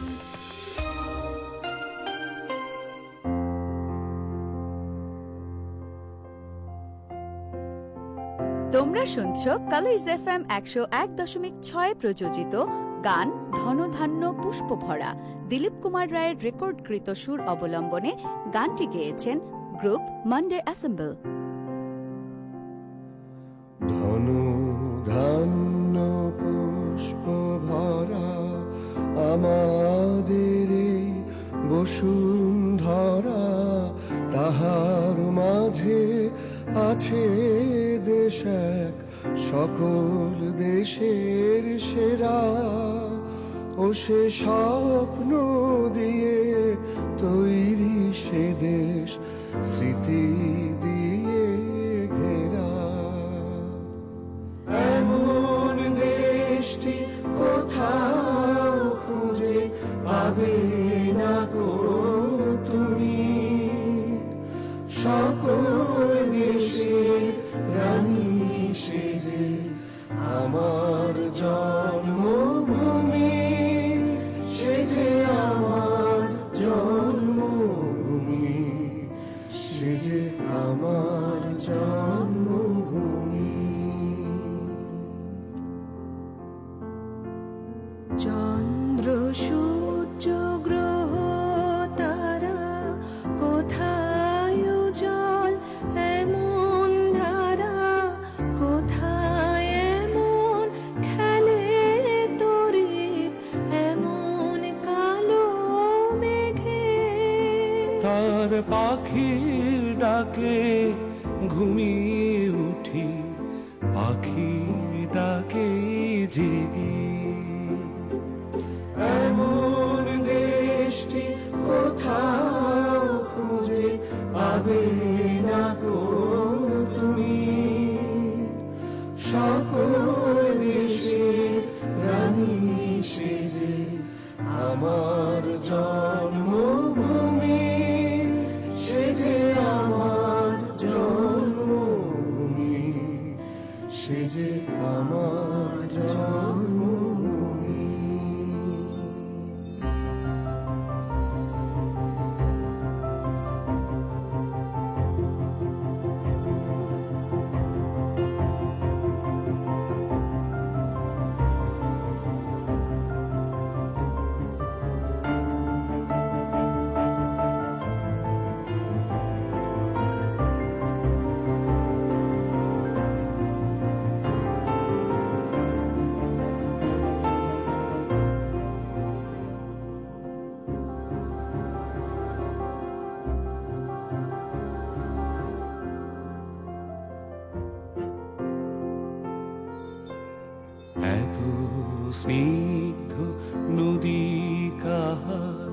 কোথায় এমন ধূম্র পাহাড়, কোথায় এমন হরিত ক্ষেত্র আকাশ তলে মিশে।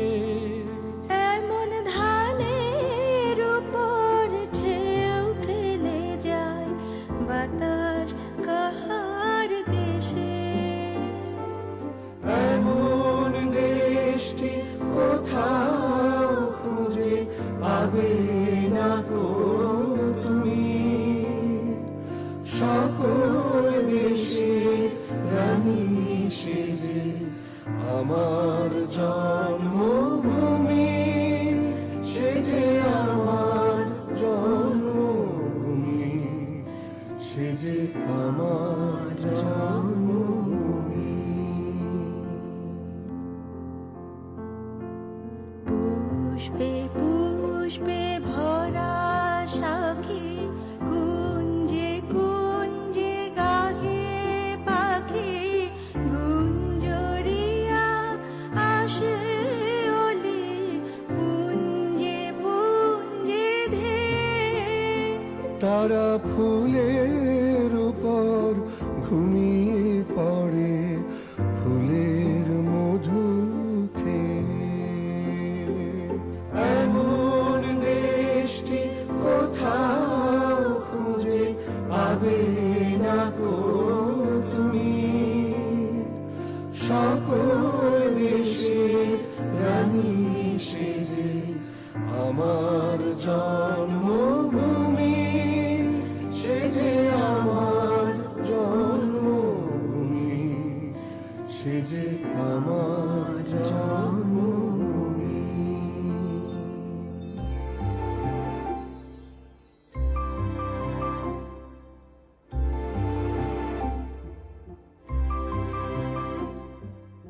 ভাইয়ের মায়ের এত স্নেহ কোথায় গেলে পাবে কেহ, ও মা তোমার চরণ দুটি বক্ষে আমার ধরি।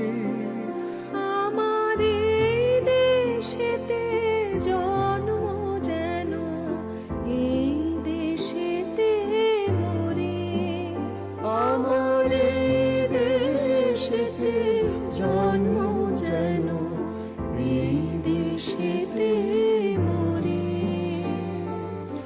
এমন দেশটি কোথাও খুঁজে পাবে না কো তুমি, সকল দেশের রানী সেজে আমার জন্মভূমি, সেজে আমার জন্মভূমি, সেজে আমার জন্মভূমি। দিন শেষে আমি তো আমারই, সিদ্ধান্ত এটাই যে নেশায় জড়াবো না। বয়স কম বলে কি আমার ভাবনা প্রাধান্য পাবে না? মা কখনোই বোঝে না যা আমি বোঝাতে চাই। ছেলে মেয়ে একসাথে কথা বললেই যে অন্য কিছু, ব্যাপারটা তা না। প্রতিদিন কলেজে যাওয়ার সময় লোকটা আমায় ফলো করে। জানা বোঝার মধ্য দিয়ে আমরা বেড়ে উঠছি একটু একটু করে, তার মাঝেই থেকে যায় আমাদের না বলা অনেক কথা। সেই কথাই বলবো আমরা টিন টেক্কায়। শোনো প্রতি বুধবার রাত 11টায় টিন টেক্কা সিজন 2 কালার্স FM 101.6 এ।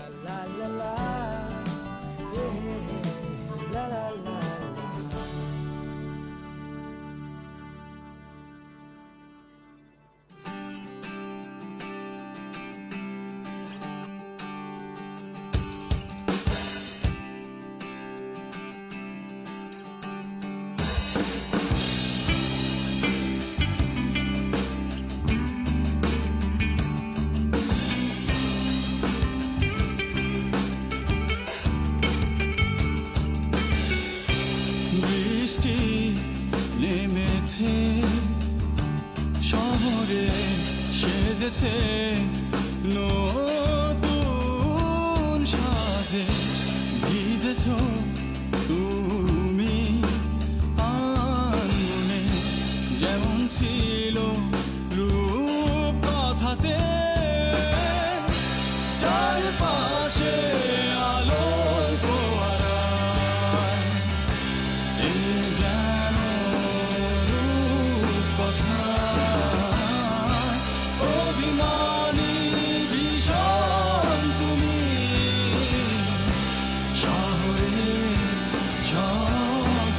বেশি একা।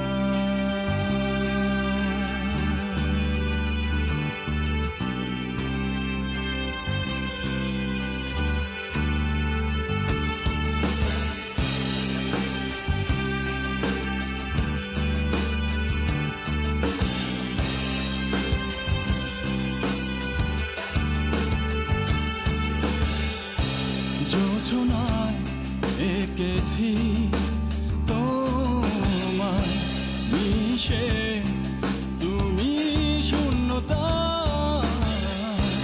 হেঁটে যাব দুজন একসাথে, চির সবুজের পথ কুয়াশায়, চারপাশে আলোর ফোয়ারায়, এ যেন রূপকথায়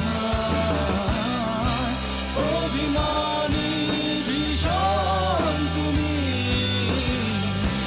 শহরে ছদ্মবেশে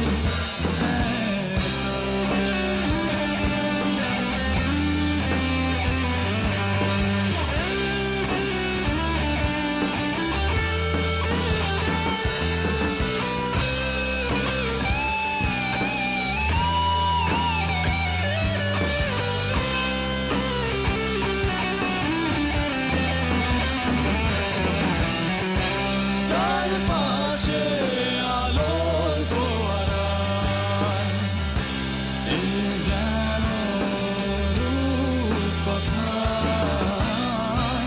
অভিমানী ভীষণ তুমি,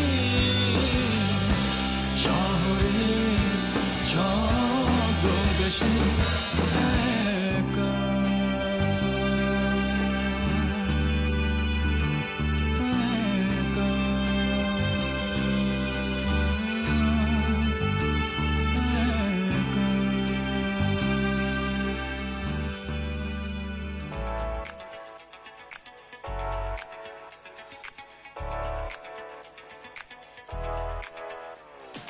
তুমি আমি হেডফোনের তারে, ভালোবাসা হয় ভালো লাগে, সকাল সকাল চায়ের কাপে জমবে আড্ডা ঝলমলে সকালে, ও, ও, ও, ও, ও, ও,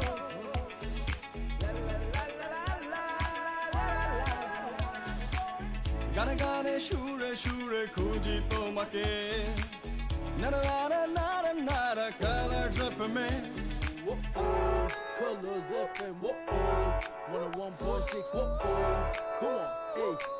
on, hey, okay, ready, get set go, বলো কোথায় যাবো, হ্যাঁ জায়গা মতো, তালের সাথে মিলাবো আনন্দ, যদি কেউ জিজ্ঞেস করে কোনটা পছন্দ, আছে যদি সূত্র, যদি থাকে ব্যাড লাগ, নিজেকে ভালোবাসা নিয়ে লাভ লিভিং হয়ে যায়, teenage base show teen tech, এমনই ভরপুর প্যাকেজ নিয়ে জমবে আড্ডা, 101.6 on the radio with the feminine station, here we go, যদি থাকে confusion, এক second, Colors FM on the voice of today's woman, গল্প আর আড্ডায় দুপুর হবে যে, টক ঝাল দুপুরেতে অহনা থাকবে, নারা নারা নারা নারা কালার্স এফএমে, গানে গানে সুরে সুরে খুঁজি তোমাকে, নারা নারা নারা নারা colours এফএমে,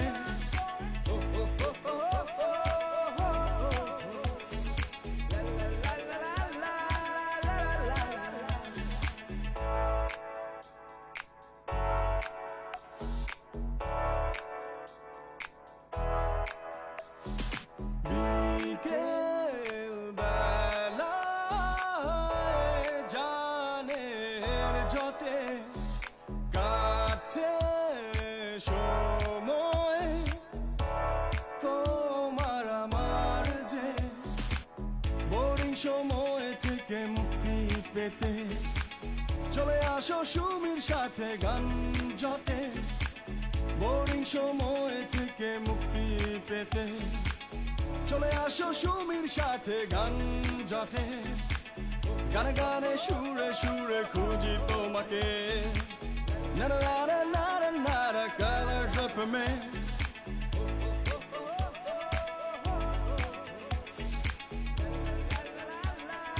Colors FM on the voice of today's woman. Yeah.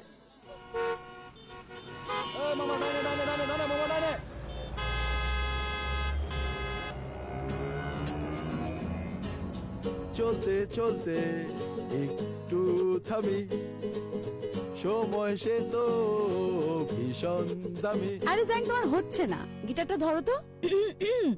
চলতে চলতে একটু থামি, সময় সে তো ভীষণ দামি।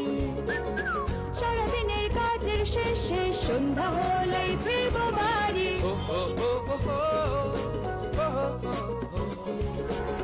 তবুও ঝঞ্ঝাট সে তো রাস্তায়, অনেকেই তাতে কেবল পস্তায়। জানের জোটে সবই ঘটে, ফিরবো কখন চিন্তা বটে।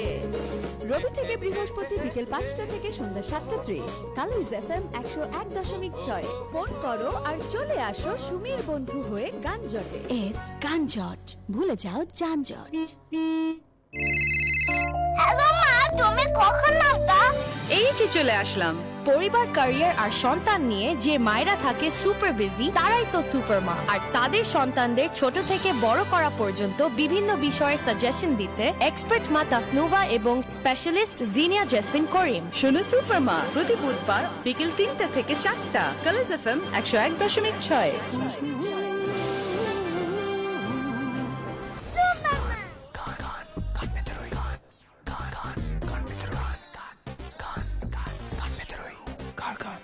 কালার্স FM এর কান মানে যাদের কথা শেয়ার করার কেউ নেই তাদের কথা শুনতে কান পাতবে কালার্স FM সোমবার রাত 11টায়।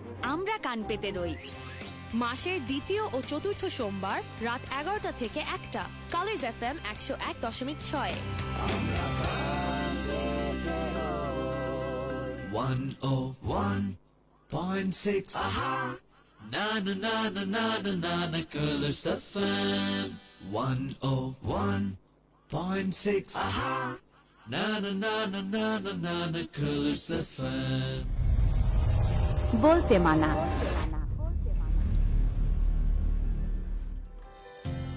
সবাইকে স্বাগত জানাচ্ছি কালার্স FM 101.6 এবং চলছে বলতে মানা। প্রথম ঘন্টা পেরিয়ে এখন দ্বিতীয় ঘন্টা এবং আমাদের অনেকটা সময় আসলে আমরা ব্রেকে ছিলাম, বলেছিলাম আসলে অনেক লম্বা একটা বিরতিতে যাব। যে বিষয়টা নিয়ে আসলে কথা বলছিলাম, আমরা তাহুর নিয়ে কথা বলছিলাম Exactly, মারিয়ার তাহুর সাথে। নিয়ে। তাহুর, তুমি তোমার ড্রয়িং রুম থেকে যদি বলি, ড্রয়িং রুম থেকে শুরু হয়ে তাহুর ইজ এ বিগ ব্র্যান্ড নাও। মানুষজন এখন তাহুরের কাপড় পরে, মানুষকে বলে যে আমি তাহুরের কাপড় পরেছি। এবং তোমার অনেকগুলো ব্রাঞ্চও করেছো। কয়টা ব্রাঞ্চ এখন তোমার টোটাল? আমরা যদি বলি আমাদের টোটাল সেলস পয়েন্ট এখন 7। সেলস পয়েন্ট 7টা। So which is very big. তোমার ক্যাপিটাল কত ছিল? কিভাবে শুরু করলা? কত টাকা দিয়ে শুরু করলা? এটা কিন্তু মানুষ হাসবে কথা শুনলে, কিন্তু আচ্ছা, হুট করে একদিন আম্মুর সাথে দোকানে গেলাম। তো আমার আর আম্মুর একটা ফেভারিট দোকান আছে মোহাম্মদপুরে, হ্যাঁ। তো ওখান থেকে আমরা বাইং হাউসের ফ্যাব্রিকগুলো কিনতাম। তো ফ্যাব্রিকটা কেনার পরে অনেক কিছু, অনেক জার্সি টার্সি অনেক রকমের কিনলাম। কিনে আমি করিম ভাইকে ফোন দিলাম। তুই করিম ভাইকে চিনিস? তো করিম ভাই ছিল, যারা চেনে না তাদের জন্য বলছি, আমি অফিসে যখন কাজ করতাম এতটাই আমার সময় দিতে হতো কাজে যে আমাদের পিয়ন, ওনার যে সুইং ক্যাপাসিটি ছিল সেটা আমি এক্সপ্লোর করলাম এবং আমাদের পিয়নই আমার কাপড় বানাই দিত। তো আমি তো সলিউশনে বিশ্বাস করি, এটা আমাদের ভুলে গেলে হবে না। আমি টাইম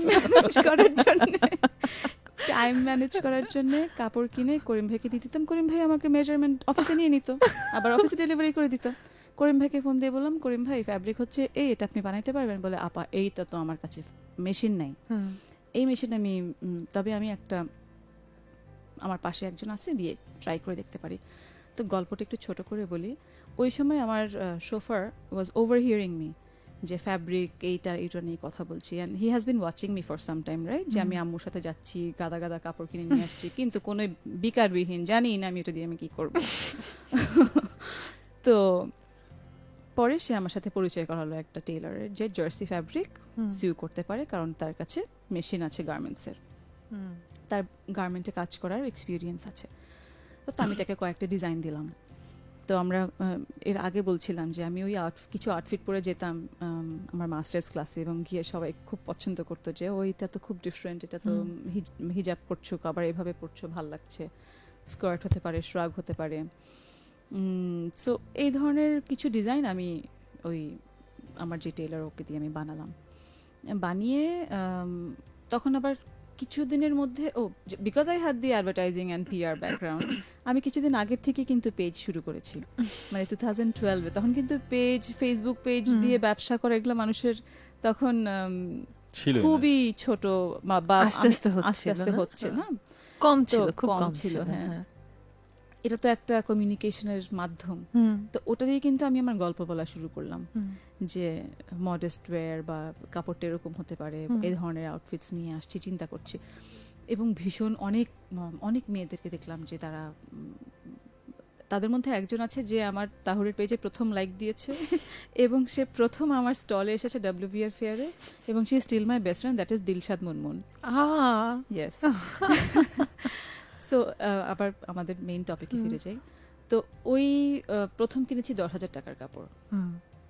10,000 টাকার কাপড় কিনে যখন দেখলাম যে বেশি পিসেস হয় নাই, তো আরও কিছু অ্যাড করলাম। এভাবে WVR যখন ফেয়ারের একটা সুযোগ দেখলাম, তখন দেখি যে একটা স্টল ভরাতে তো আরও কিছু প্রোডাক্ট লাগে, এত কম কাপড় দিয়ে কিভাবে হয়। সো সব মিলিয়ে WVR ফেয়ারের যে স্টলটা, সেটা 4,500 টাকা ছিল ওটার ফেয়ারের স্টলের দাম। আর আমার ইনভেস্টমেন্ট, কাপড়ের ইনভেস্টমেন্ট ছিল হচ্ছে অ্যারাউন্ড 60,000 টাকা।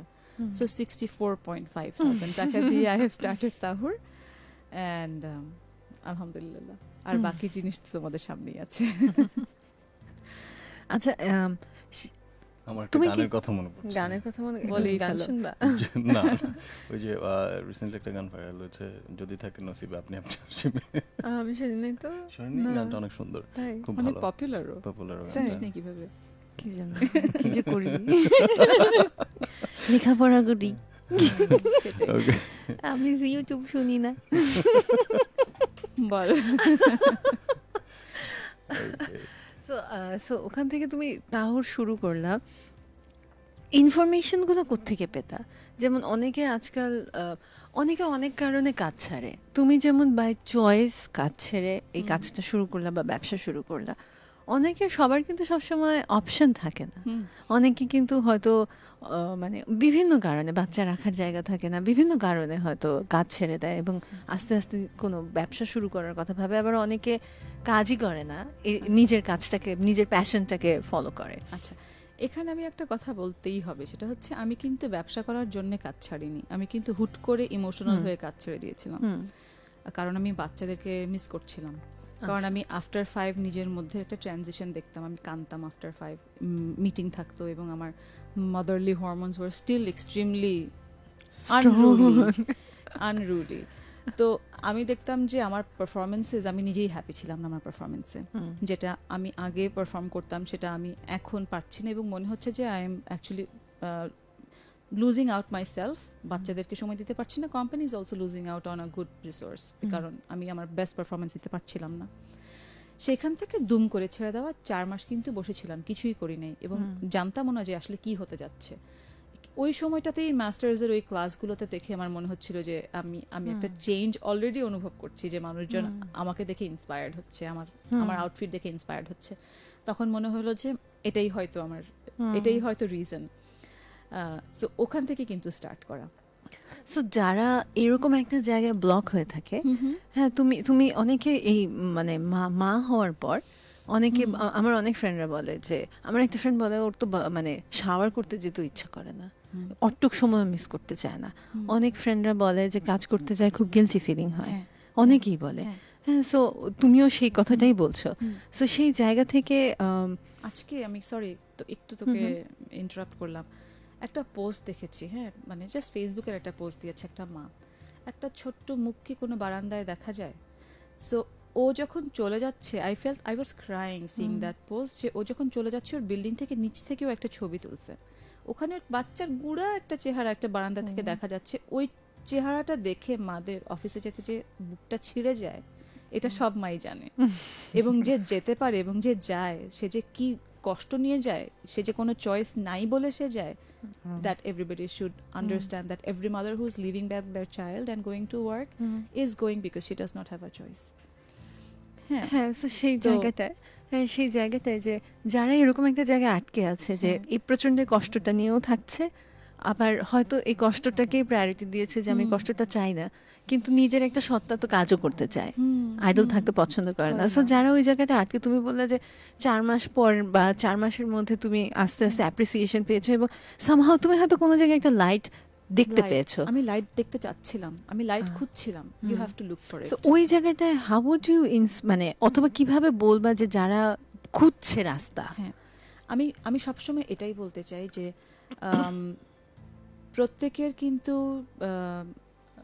এক্সিস্টেন্সের একটা রিজন আছে, সবারই এক্সিস্টেন্সের একটা রিজন আছে, সবারই কিছু দাওয়ার আছে। তার প্রত্যেকের মধ্যে এমন কিছু আছে যেটা অন্য আরেকজন পেলে প্রত্যেকে স্পেশাল না, সবার মধ্যে কিছু না কিছু আছে। সো ওই জিনিসটা না তাকে নিজেকে আইডেন্টিফাই করতে হবে। আমি কোনো নার্চারিং পাই নাই, আমি কোনো মেন্টরশিপ পাই নাই, এজন্য আমি পারি নাই, বা আমি আমার সামনে অনেক বাধা ছিল এই জন্য আমি পারি নাই, আমার এডুকেশন ছিল না, আমার 3টা বাচ্চা ছিল এই জন্য আমি পারি নাই। These probably are reasons. কিন্তু তার থেকে সবচেয়ে বড় যে মানে ওভারকাম করার জন্য, সাকসেসফুল হওয়ার জন্য হচ্ছে you have to be hard working, you have to agree to the fact যে এটা আমি হতে চাই, আমার একটা স্বপ্ন আছে এবং এটাকে আমি বাস্তবায়িত করবই at any cost. At any cost বলতে তা বলে এই না যে আমি অন্যান্যদেরকে অবহেলা করে করব, কিন্তু আমার ওইটাকে আমার রিচ করতে হবে, ওই অদম্য ইচ্ছাটা ওটা তোমার থাকা লাগবে। মানে ওটা যার আছে সে কিন্তু রিচ করতে পারবে, সে একটা সলিউশন খুঁজে বের করবে। My favourite word is every challenging situation has solutions. না, আই টোটালি এগ্রি। যে জিনিসটা আমি সেদিনও আম্মুকে বলছিলাম যে প্রবলেম আসবেই, কিন্তু সলিউশন না আসলে ওইটাই স্টাক হয়ে থাকা, মানে সবসময় সলিউশন একটা বের করতেই হবে, আদারওয়াইজ ইউর স্টাক।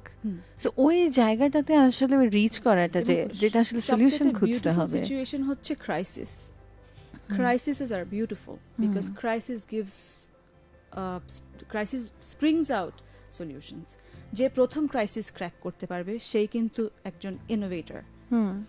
সো একটা ক্রাইসিস সিচুয়েশনকে যে বাতি ছিল না, বাতি এনেছে, that was the crisis situation back then.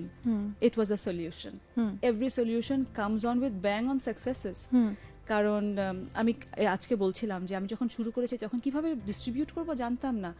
রিক্সাওয়ালাকে request করে, সিএনজি ওয়ালাকে রিকোয়েস্ট করে, তারপর নিজের ড্রাইভারকে একটু এক্সট্রা টাকা দিয়ে আমি ডিস্ট্রিবিউট করতাম। And the solution to that is now Pathao, right? So many kinds of innovations are there. So আমার কথা হচ্ছে সবাইকেই একই দিকে দৌড়াতে হবে না। যে সাকসেসফুল হতে চাচ্ছে তাকে আসলে দেখতে হবে তার সোসাইটিতে, তার সারাউন্ডিংয়ে কোথায় নিড আছে, কোথায় গ্যাপ আছে, কোন জায়গাটাতে তাকে অ্যাড অন করতে হবে। একটা ইন্ডাস্ট্রি অলরেডি থ্রাইভিং, সেখানে আমি অ্যাড করলাম, তার থেকেও মনে হয় ওটা বেটার যেখানে গড়ের মাঠ কাজই করা হয় নাই, সেখানে গিয়ে চলো কাজ করি। It is extremely challenging.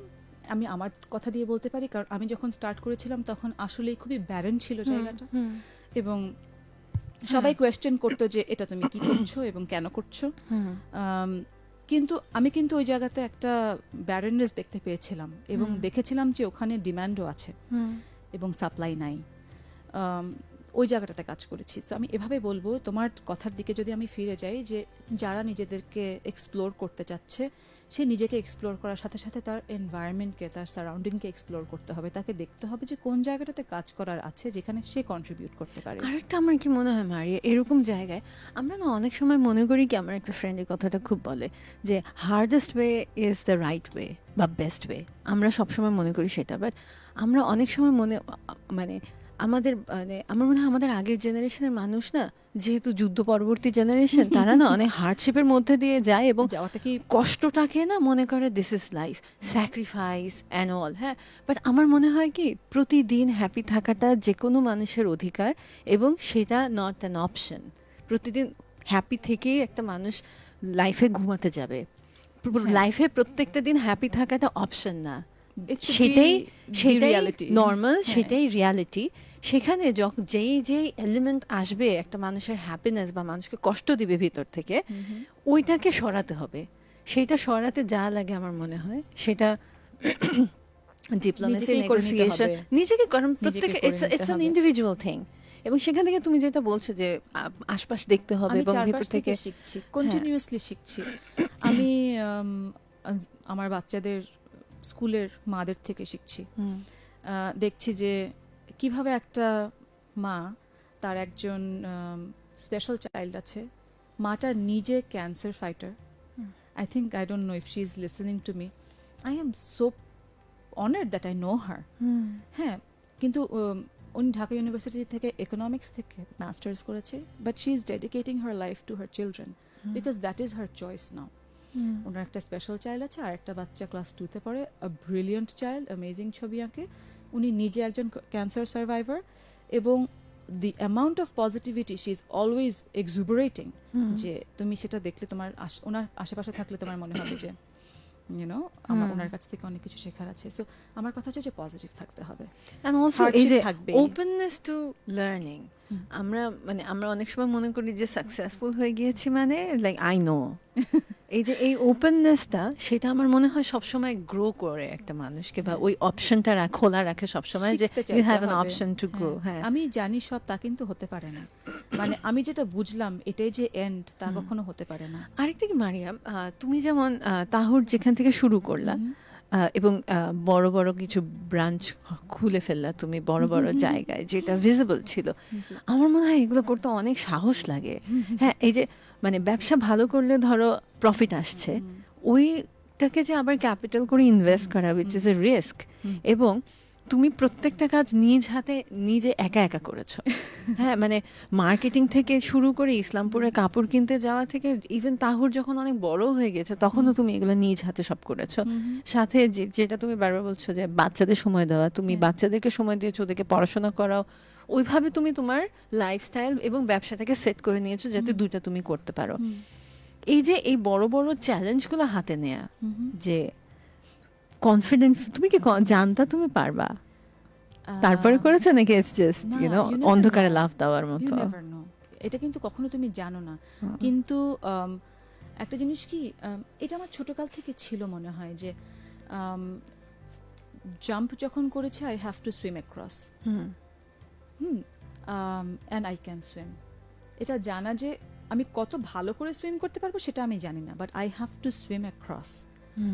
এবং এটা আমার করতেই হবে, কারণ আমার অর্গানাইজেশনে অনেকগুলো মানুষ কাজ করে, ওদের ভবিষ্যৎ আমার আর্নিং এর উপরে ডিপেন্ড করে, আমার পারফরমেন্সের উপরে ডিপেন্ড করে, আমি কিভাবে আমার অর্গানাইজেশনটাকে চালাচ্ছি, কোম্পানিটাকে চালাচ্ছি, সেটার উপরে ডিপেন্ড করে at the end of the month আমার এতগুলো এমপ্লয়ি বেতন পাবে কিনা। তো এটা যখন তোমার শোল্ডারে এই রেসপন্সিবিলিটিটা থাকে, এবং আমাদের এখন আলহামদুলিল্লাহ অ্যারাউন্ড 50 আমাদের এমপ্লয়িজ, তো 50টা family is dependent on what 100%. They earn from. On your decision making. Yes, and I cannot take any kind of silly Is it a burden? It is not, because I have an amazing team যাদের সাথে আমি discuss করি, যাদের থেকে আমি constantly learn করছি, ওরা আমার থেকে লার্ন করছে। we have open discussions, we fight, we debate, and আমি অনেক সময় এক্সাইটেড হয়ে অনেক ডিসিশনস এর দিকে আগাই, ওরা আবার আমাকে একটু নাটাই ধরে টেনে নিয়ে নেমে আসে। I give them that few of my employees that freedom of speech. আমাদের আছে হচ্ছে হাতে কোনো অপারেশনসে ধরো 4-5 জন মানুষ, তো ওদের সাথে আমি ডিসকাস করি, এবং আমার কিছু মিউজ আছে, আমার মিউজদের সাথে আমি ডিসকাস করি। তো আমি না একজন, হ্যাঁ আমি দেখালাম তো তোকে। সো মিউজদের সাথে ডিসকাস করি, মাঝে মাঝে ওরা একটু গায়েব হয়ে যায়, না বলে টলে চলে যায় দেশের বাইরে, সেটা না হয় কিছু না বললাম, ইন্সপিরেশন আনতে যায়। I have to understand. So তুমি খুব সুন্দর করে বললা যে তুমি একটা পরিবার তৈরি করা। কেসি নাইস্টার্ট নামে একজনের ভ্লগ দেখি আমি, ওর ওয়াইফের এরকম একটা জুয়েলারি শপ আছে, নিউ ইয়র্ক বেসড ওরা। হ্যাঁ, ওর ওয়াইফ সবসময় বলে, ও যখন এমপ্লয়ি হায়ার করে, ওর ওয়াইফ সবসময় বলে আমি ফ্রেন্ড খুঁজি, আমি অ্যাকচুয়ালি এমপ্লয়ি খুঁজি না অ্যাকচুয়ালি ও ও- ও সবসময় বলে আমার ওয়াইফ তো ওর ফ্রেন্ডদেরকে স্যালারি দেয় এমপ্লয়ীদেরকে দেয় না হ্যাঁ, so- So, আমি খুবই মানে এটা গর্ববোধ করেই বলতে পারি আমি আই এম ভেরি প্রাউড যে আমাদের যারা ওল্ডেস্ট এমপ্লয়ি দে আর অ্যাজ ওল্ড অ্যাজ তাহুর হুম।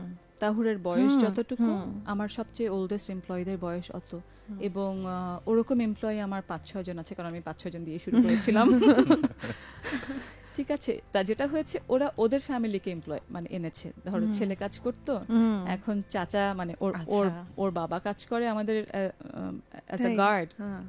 বা ওর ভাই কাজ করে ওর বোন কাজ করে এভাবে করে করে এক একটা ওদের ফ্যামিলি এখন ঢুকে গেছে সো আমার কাছে খুব কমফোর্টেবল লাগে যে আমি ওদের সবাইকে চিনি মানে একটা কমফোর্ট জোন থাকে না ওরাও মনে করে যে একটা সম্পর্ক তৈরি হয়ে ওপেনিং গেছে আছে যেটা, আপা হ্যাঁ। আপা ওপেনিং থাকলে জানে কাজ আমার- বেশি থাকবে না মানে একটু। আমার ফ্যামিলির মানুষটাকে প্রায়োরিটি দেন Okay. বা ও চায় যে কোম্পানিতে ওর ফ্যামিলির কাউকে ঢুকাতে আচ্ছা আচ্ছা বিকজ দে ফিল যে হ্যাঁ, ইটস আ হ্যাঁ। Good environment to work in ওকে সেই জায়গা থেকে এই যে টিম বানানো ইটস ভেরি ডিফিকাল্ট মানে প্রপার মানুষ খুঁজে পাওয়া সো হাউ মানে তুমি কিভাবে তোমার টিমটা তৈরি করলা মানুষগুলোকে কিভাবে খুঁজে বের করলা আসলে তুমি তো স্পেশালি তোমার আমার নিজের- মনে হয় তোমার সবচেয়ে বড় সাপোর্টটা তো ওই যে টেইলারিং এন্ডে হ্যাঁ। তাই না মানে 'cause তাদের হাত দিয়েই অ্যাকচুয়ালি বের হয়ে ব্র্যান্ডটা আসে। আসছে Absolutely, তাই না absolutely এবং ওদেরকে কনস্ট্যান্টলি কিন্তু রিসার্চ এন্ড ডেভেলপমেন্ট করতে আমি এন্ড বাধ্য মোটিভেট করি। করা হ্যাঁ হুম যেমন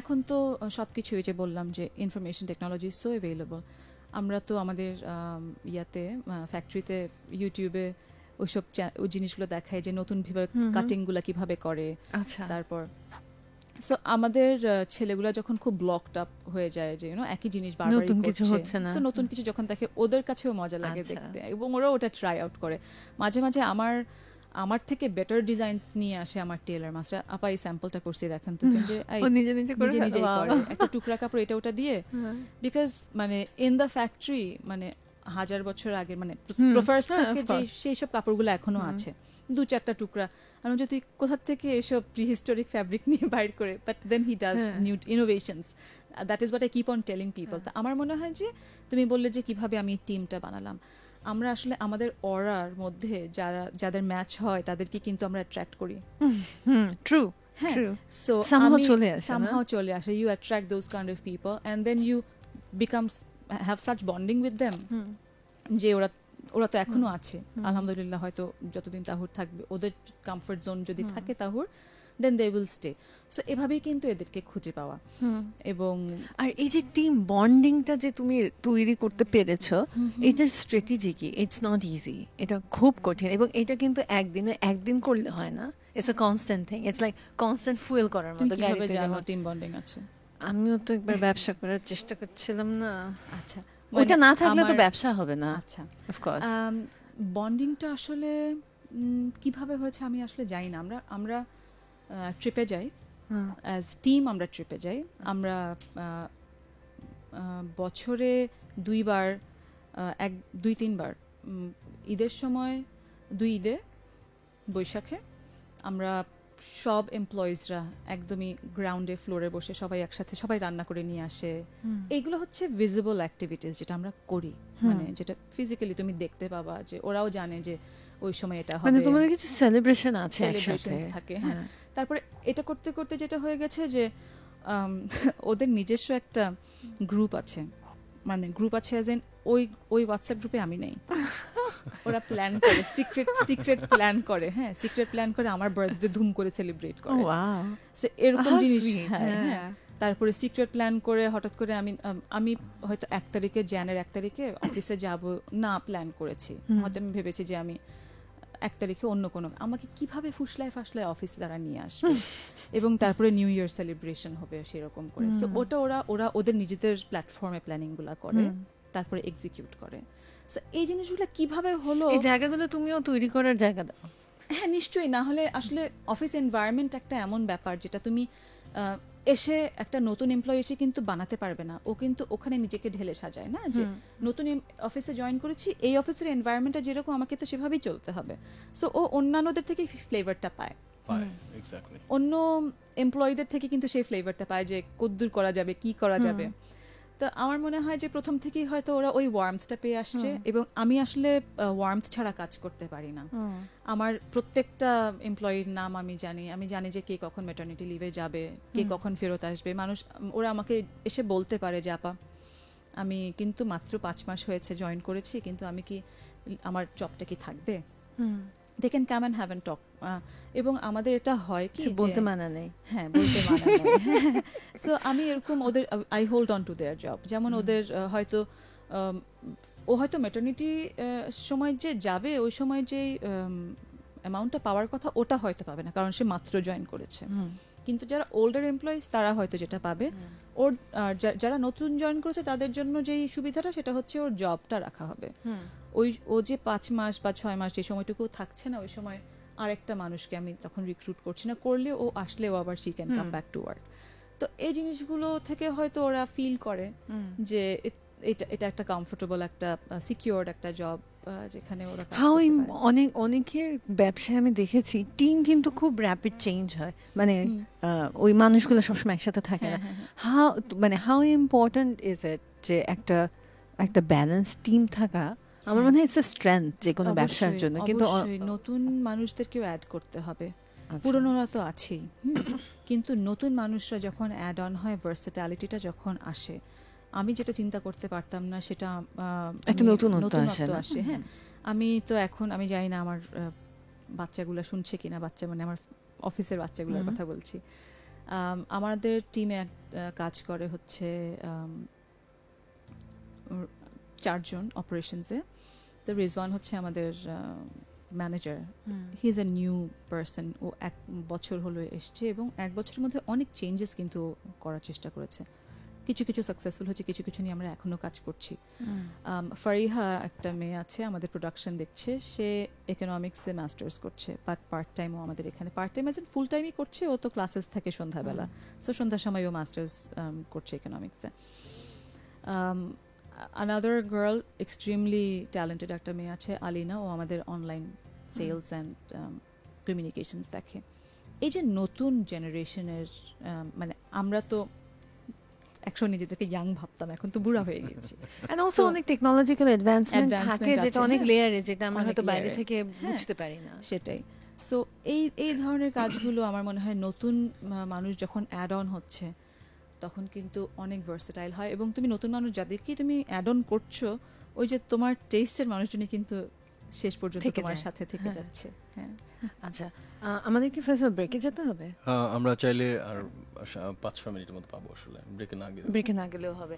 ওকে, তাহলে যেহেতু আমাদের সময় শেষ হয়ে আসছে এবং তুমি বারবার বলছিলে যে তুমি বাচ্চাদের সাথে সময় কাটানোর জন্য যেটা তোমার ক্রেভিং হচ্ছিল, যেটা প্রতিটা মায়ের কাজে যাওয়ার সময় হয়, ডে কেয়ার ব্যবস্থা থাকে না, এন্ড অল সবসময় নিয়ে যাওয়া সম্ভব হয় না, বাট তুমি যেভাবে ব্যবসাটাকে বড় করেছো এবং তুমি তার মধ্যেও কিভাবে যেন সময় করো বাচ্চাদের জন্য, সেটা যেহেতু আমি জানি সেই জন্য বললাম, but how do you manage all this? হ্যাঁ, সেটার উত্তরটা যদি দাও দেন আমার নেক্সট কোয়েশ্চেন পরে। বাট হ্যাঁ, আমি যেটা বুঝি নাই সেটা হচ্ছে ব্যবসায় অনেক সময় দেওয়া লাগে। আমার তো ফ্রেশ চুল পড়া শুরু হয়েছিল ব্যবসা থেকে, tension. So it was more like jumping from a frying pan into the fire, যেটা আমরা আগে বুঝি নাই। মানে I left my job because I wanted to be with them, but then I could not because I was always a working person. আমি 4 মাসের মধ্যেই জড়সড় হয়ে যাচ্ছিলাম। সো তারপর I had to move কিছু একটা করার দরকার। ওটা যখন করলাম তখন দেখলাম যে তখন কিন্তু আমি বাচ্চাদেরকে আমি এখনো গিল্টি ফিল করি, মানে আমি মনে হয় সারা জীবনই গিল্টি ফিল করবো যে সময় কিন্তু বিজনেস করতে গেলে সাপোর্টিং হ্যান্ডস লাগে। তো আমি খুবই ব্লেসড ছিলাম, কারণ আমার বাচ্চাদের ওই সময় 2টো বোন সিস্টার্স ছিল, ন্যানি ছিল, ওরা মানে 2টা মেয়ে আমার মানে অনেক দিন ছিল। ওরা এখনো মানে আছে, একজন এখনো আছে। ও কিন্তু তাহুরের যে ফার্স্ট যে শোরুমটা সেটার ব্যাক এন্ডে কাজ করতো, এজ ইন ও ফ্যামিলি সহ থাকতো এবং ওটা পুরোটা দেখাশোনা করতো আর কি। সো ওভাবেই বলছি যে আমি কিন্তু মানে ওল্ড মানুষদেরকে খুব প্রাধান্য দিই, মানে যতদিন পর্যন্ত অ্যাকোমোডেট করা যায়। ফিরে আসি তোমার প্রশ্নতে। সো সময় দেওয়াটা না একটা প্ল্যানিং করলে সেটা করা সম্ভব, তো আমি প্ল্যান করতাম কিভাবে, যে বাচ্চাদেরকে আমি স্কুলে যখন দিতাম তখন আমি কাজে যেতাম, মানে ফ্যাক্টরিতে যেতাম। যত ওরা বড় হচ্ছে তত আমি ফ্যাক্টরিতে বেশি সময় দিতে পারছি। সেটা হচ্ছে 12টা পর্যন্ত, সকাল 9টা থেকে 12টা পর্যন্ত আমি ফ্যাক্টরিতে কাজ করি। তারপরে কিন্তু আমি এন্টায়ারলি বাসায়, এবং অন্যান্য আউটসাইডের এক্সটার্নাল মিটিং থাকলে তখন ওগুলো আমি সন্ধ্যার পরে করি। আচ্ছা, ওইভাবে তুমি তোমার মানে লাঞ্চ টাইম আমি ওদেরকে দিতে পারি, পড়ানোর সময়টা আমি থাকতে পারি, বিকজ বিকালবেলা তো আমি বাসায় থাকি। আচ্ছা, একটা তাহুরকে এই ড্রয়িং রুম থেকে নিয়ে এরকম একটা বড় ব্র্যান্ডে আনার ক্ষেত্রে সবচেয়ে বড় অবস্টাকেল কি, বা মানে বাইরে কাজ করতে গিয়ে তুমি বা মেয়ে হিসেবে তুমি কি ধরনের অবস্টাকেল বেশি পেয়েছো? বিকজ ইনফরমেশনের ল্যাকিং তো আমাদের আছে, যে আমাদের সবসময় খুব একটা অ্যাম্বিগুয়াস, যে এটা কীভাবে হয় জানি না, ওটা কীভাবে হয় জানি না, সব কিছু আটকে থাকে। হয়তো কারাপশন বেশি আমাদের অনেক, এটা তো এখন নিউজ পেপার দেখলেই বোঝা যায়, এটা তো আর মানে লুকোনোর কিছু নেই। সো কোন জায়গাটায় তুমি বলবা তুমি সবচেয়ে বেশি অবস্টাকেল পেয়েছো বা সবচেয়ে বড় প্রবলেমগুলো পেয়েছো? একটা নতুন জিনিস করতে গেলে তো তুমি ওই যে ইনফরমেশন নাই, একটা সময় বোঝা গেল যে ট্রেড লাইসেন্স করতে হবে, তারপরে বুঝলাম যে ভ্যাট রেজিস্ট্রেশন করতে হবে, করতে করতে আস্তে আস্তে শিখতে শিখতে তুমি এবং তুমি যতই কাজের মধ্যে থাকবে ততই তুমি কিন্তু ওই মানুষগুলোকে অ্যাট্রাক্ট করবে, যে এরাই কিন্তু তোমার কাছে আসবে, যে যখন ওই ধরনের ক্রাইসিস সিচুয়েশনের মধ্যে পড়বে তুমি জানবে যে okay now I have to do this, okay now I have to do this step, I have to take that. So যখন প্রবলেম আসবে, সো তোমার মোর মানে পথ চলার ওয়েটা এমন ছিল যে যখন তুমি জাস্ট করা শুরু করে দিয়েছো, যখন সমস্যা আসছে তুমি সলিউশন খুঁজে বের করেছো। সো প্রবলেমগুলো যখন আসবে, মানে উড ইউ সে যে যারা ব্যবসা শুরু করতে চায় বা ভাবছে, হ্যাঁ, তাদের জন্য তুমি কি বলবা যে প্ল্যানিংটা খুব ইম্পর্টেন্ট, আগেই সব গুছিয়ে তারপরে শুরু করা, নাকি জাস্ট শুরু করে দাও, আস্তে আস্তে ইউ উইল লার্ন? এক একজনের জন্য ব্যাপারটা এক এক রকম। আমি যদি বলি যে জাস্ট শুরু করে দাও তাহলে কিন্তু হবে না, কারণ অনেকের জন্য অনেক সেক্টরের জন্য প্ল্যানিংটা খুব ইম্পর্টেন্ট। অনেকগুলো সেক্টর আছে যেটাতে প্ল্যান ছাড়া তুমি মাঠে নামতে পারবে না। আবার কিন্তু সাহসটা থাকা লাগবে, সাহসটা একটা বড় ব্যাপার। আর হার্ড ওয়ার্ক করার যে পারসিভিয়ারেন্সটা ধরে রাখা, কনসিস্টেন্ট, যে আমি মানে সিজনাল না, সিজনাল কাজ করলে কখনো ব্র্যান্ড হওয়া যাবে না, তাহলে সবসময় কিন্তু ড্রয়িং রুমে কাপড় বেচতে হবে। ঠিক আছে, যে আরেকটা হচ্ছে যে মানে নিজস্বতা না থাকলে একখানের জিনিস আরেকখানে, আমি তোমাকে বলছিলাম যে ব্যবসার ক্ষেত্রে বলছিলাম যে এমটিনেস কোথায় আছে, কোথায় ব্যারেননেস আছে, কোথায় কাজ করার জায়গা আছে, সেটাকে খুঁজে বের করতে হবে। যে আমি এই কাজটা করতে পারি তাই আমাকে এই কাজটা করতে হবে, কিন্তু এটা হয়তো অ্যাভেলেবল, সবাই করছে হয়তো এই কাজটা, এটা আমাকে রিপিট না করলেও হয়, তাহলে আমি আর কি পারি সেটার অন্য আরেকটা অ্যাসপেক্ট খুঁজে বের করতে হবে, যেটা বের করা যেতে পারে। হ্যাঁ, আমরা রিসেন্টলি দেখছি যে ট্রাভেলিং ইন্ডাস্ট্রি কিন্তু আমাদের অনেক বুমিং হচ্ছে না, এটা কিন্তু আগে ছিল না। সো অনেকগুলো ফিল্ডের মানুষজন কাজ করছে দেখে কিন্তু এখন এই জায়গাটা আমরা দেখতে পাচ্ছি। সিমিলারলি এরকম আরো অনেক ইন্ডাস্ট্রিজ হতে পারে, আনট্যাপড ইন্ডাস্ট্রিজ আছে অনেক, যেখানে কাজ করতে পারে। আজকে যদি আমি কাজ শুরু করতাম, আমি হয়তো এই ইন্ডাস্ট্রিতে কাজই শুরু করতাম না।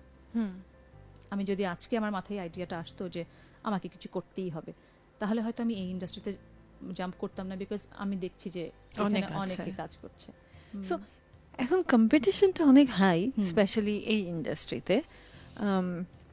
তুমি কি বলবা, ইজ ইট বিকজ এখানে ডিমান্ড বেশি, নাকি মানুষ বা ট্রেন্ডের কারণে? People think that it's cool to, এখানে আমার একটু বলার আছে। আমরা একেবারে শেষের দিকে আছি, আমরা আর 2-3 মিনিট পাবো। প্রথম প্রশ্ন না ঠিক, আমার মতামত হচ্ছে যে এই যে ট্রেন্ডি যে ব্যাপারটা, এই ব্যাপারটা আসলে যেটা করছে অনেক উদ্যোক্তাকে ধ্বংস করে দিচ্ছে। যেমন 2 বছর আগেও এত রেস্টুরেন্ট আমরা দেখিনি, প্রচুর রেস্টুরেন্ট এখন। এটাতে করে হচ্ছে কি যে আমার পাশের দোকানটা অনেক বেশি চলছে, কিন্তু ওকে দেখে আমি দিলাম রেস্টুরেন্ট দিলাম খুব ভালো ডেকোরেশন করে, তারপর আমারটা চলছে না। কি হলো যে না বোঝার কারণে, যে আপনি যেটা বলছেন প্ল্যানিং, সঠিক প্ল্যানিং এর কারণে। কারণ তাহলে যখন শুরু করেছেন 2012-এ, তখন আসলে ব্যাপারটা আসলে এরকম ছিলই না, একেবারে যে জায়গাটা, যে মাঠটা একেবারেই আসলে অন্যরকম করেছিল, এবং আপনি শুরু করলেন এবং আপনাকে দেখে অনেকেই শুরু করেছে। এখন আসলে অনলাইনে অনেকেই বিজনেস করছে, কেউ প্রফিট করছে, কেউ করছে না, হয়তো বা ওই যে সিজনাল হয়ে যাচ্ছে, তারপর 3 মাস 4 মাস পরে থেকে যাচ্ছে। এটা তো একটা। এখন ধরে রাখার পর যখন আপনি আপনার নিজেকে ব্র্যান্ড হিসেবে ক্রিয়েট করে ফেলেছেন, এখন আসছি যে এটাকে নিজেকে ধরে রাখা অনেক বেশি কঠিন। হুম। এই ক্ষেত্রে আমাদের বাংলাদেশের যে সিনারিও বা আমার কাছে যেটা মনে হয় ব্যক্তিগত যে মতামত, যে বিজনেসে আমাদের নিজেদের মানুষরাই কিন্তু আমাদেরকে সহযোগিতা করছে না। আমার মনে হয় যে আপনি বুঝতে পারছেন কোন বিষয়টা নিয়ে আমি কথা বলবো, রাইট? আমার নিজের ব্র্যান্ড আছে আমার দেশের, আমি জানি আমার দেশের সবকিছুই উনি করছেন, ওনার সঙ্গে 50টা ফ্যামিলি আছে জড়িত। এটা অনেক কিন্তু চমৎকার। যখন আপনি এটা চিন্তা করেছেন তখন কিন্তু অটোমেটিক্যালি বলেন একটা ব্লেসিং থাকে, ব্লেসিং এ কিন্তু আপনি আরো বেশি এগিয়ে গেলেন অটোমেটিক্যালি। এটা অনেক বড় একটা যে কোনো কিছুর ক্ষেত্রে এটা আমি ফিল করি 100%। কারণ আপনার মাধ্যমে রিজিক উসিলা, আপনার উসিলায় 50টা ফ্যামিলি সুন্দরভাবে চমৎকারভাবে হাসি মুখে সময় মতো অফিসে যাচ্ছে, কাজ করছে। এটা একটা। তার পরবর্তী বিষয় যে যারা কিনবে, আমরা ক্রেতারা, আমরা কি করছি জানি না কোন বসে বা কিসের জন্য। খুব অল্প খরচ হওয়ার কারণেই হতে পারে বা যে কোনো কারণেই হতে লোক দেখানোর জন্য বাইরের দিকে অনেক বেশি আমাদের টেন্ডেন্সি, যাতে করে আমাদের আমাকে বলতেই হবে ভাই, আমি একটু বলেই ফেলি। প্রথম 4 বছর খালি শুনতাম যে এগুলো কোথা থেকে আনা হয়, এখানে যে এরকম কোয়ালিটির কাপড় তৈরি হতে পারে এটা সে নিতেই পারছে না। এটা যে সে দেশি কাপড় পরছে এই আইডিয়াটাই তার কাছে পছন্দ হচ্ছে না। যে পয়সা দিয়ে দেশি জিনিস কিনবো, এই যে ব্যাপারটা, এই যে লেবেলটা এত সুন্দর, মার্কেটিং এত সুন্দর, এগুলো এখানে তৈরি হয়? আপনার ফ্যাক্টরি আছে? কি করে সম্ভব? আপনার ফ্যাক্টরি আছে তো এটা নিতে পারে না, এখনো নিতে পারে না। গতকাল একটা মিটিং এ গিয়েছি, they cannot take a woman can own such a business solely. এখন কথা হচ্ছে ব্যাপারটা এরকম যে নিজের দেশকে, নিজের রিসোর্সকে, নিজের ক্যাপাসিটিকে মানুষজন রেসপেক্ট করতে পারে না আমাদের দেশের। এটা আমার বলতে কষ্ট হচ্ছে, বাট এটাই রিয়ালিটি। এটা আমার এক্সপিরিয়েন্স থেকে আমি বলছি যে পাশের দেশে, পার্শ্ববর্তী দেশগুলো থেকে দাম দিয়ে কাপড় নিয়ে আসবে। হ্যাঁ, অবশ্যই সেগুলো অনেক সুন্দর, কিন্তু সেগুলো এখানে যদি আমরা রিসার্চ অ্যান্ড ডেভেলপমেন্ট করতাম, আমরা যদি সেখানে এফার্ট দিতাম, সেখানে আমরাও এরকম কাজগুলো করতে পারতাম। এবং নিজের দেশকে রেসপেক্ট করে যদি আমরা নিজের কাপড়গুলোই পরতাম, তাহলে কিন্তু আসলে অনেকটা অনেক চেঞ্জ হতো। এটা কিন্তু একজন উদ্যোক্তার জন্য না, একজন উদ্যোক্তা কিন্তু বেড়ে ওঠে বা বড় হয়ে ওঠে। আমি এখন উদ্যোক্তা যদি হতে চাই, আমাকে কিন্তু চিন্তা করতে হবে আমার কাস্টমার সেগমেন্ট, আমার টিজিটা চিন্তা করতে হবে, ওনাদেরকেও চিন্তা করতে হবে যে না, ওনাদের চেঞ্জটা আনতে হবে। তাহলে বলি বা এরকম অনেক ব্র্যান্ড আছে যাদের নামগুলো হয়তো আমি এখন বললাম না, যে আসলে বিশ্বাস করাই যায় না যে এগুলো আমাদের দেশীয় ব্র্যান্ড, কিন্তু এত চমৎকার। এবং এই বিষয়গুলো কিন্তু ইভেন এখান থেকেও কিনে আত্মীয় স্বজনের মাধ্যমে দেশের বাইরে পাঠানো হচ্ছে। হ্যাঁ, তা তো হচ্ছে অনেক। আমি নিজেও পাঠিয়েছি, 3 মাস আগেও পাঠিয়েছি দেশের বাইরে। এই যে ব্যাপারটা, এই ব্যাপারটা কিন্তু আমাদের মানুষদের, আমরা যারা সাধারণ মানুষ, আমাদেরকে কিন্তু চেঞ্জ করতে হবে। এতে করে আমরা শুধু যদি এটাই দেখি যে ওয়ার্ল্ড ক্লাস প্রোডাক্ট, ইন্টারন্যাশনাল কোয়ালিটির প্রোডাক্ট আমাদের দেশে তৈরি হতে পারে বলেই তো বাংলাদেশের গার্মেন্ট ইন্ডাস্ট্রি আজকে এই জায়গায়। এবং বাংলাদেশের যে ইকোনমিটা is led by this garment industry. এবং সেটা কেন? কারণ আমাদের এখানে ওই কোয়ালিটির কাপড় বানানো পসিবল, সম্ভব, সেজন্য। সো এই মানুষগুলাই যখন মার্কস অ্যান্ড স্পেন্সারের লেবেল লাগাচ্ছে না, তাহুরের লেবেল লাগাচ্ছে, এই মানুষগুলাই কিন্তু মার্কস অ্যান্ড স্পেন্সারের লেবেলও লাগাতে পারে। ঠিক আছে, ওই হাত দিয়েই কিন্তু বের হচ্ছে কাজগুলো। শুধুমাত্র ব্র্যান্ডিং এর কারণে জিনিসটা পোষাচ্ছে কারো পোষাচ্ছে না। আমরা একেবারে শেষ দিকে চলে আসছি। জাস্ট লাস্ট একটা যদি বলো যে একটা ব্যবসাকে বা একটা প্রতিষ্ঠানকে ব্র্যান্ড যখন করা হয়ে যায়, বা ব্র্যান্ড করতে কি লাগে, ফর্মুলা কি? তোমার ফর্মুলা কি? গল্প বলা। কাকে? অনেস্ট গল্প বলা অডিয়েন্সকে।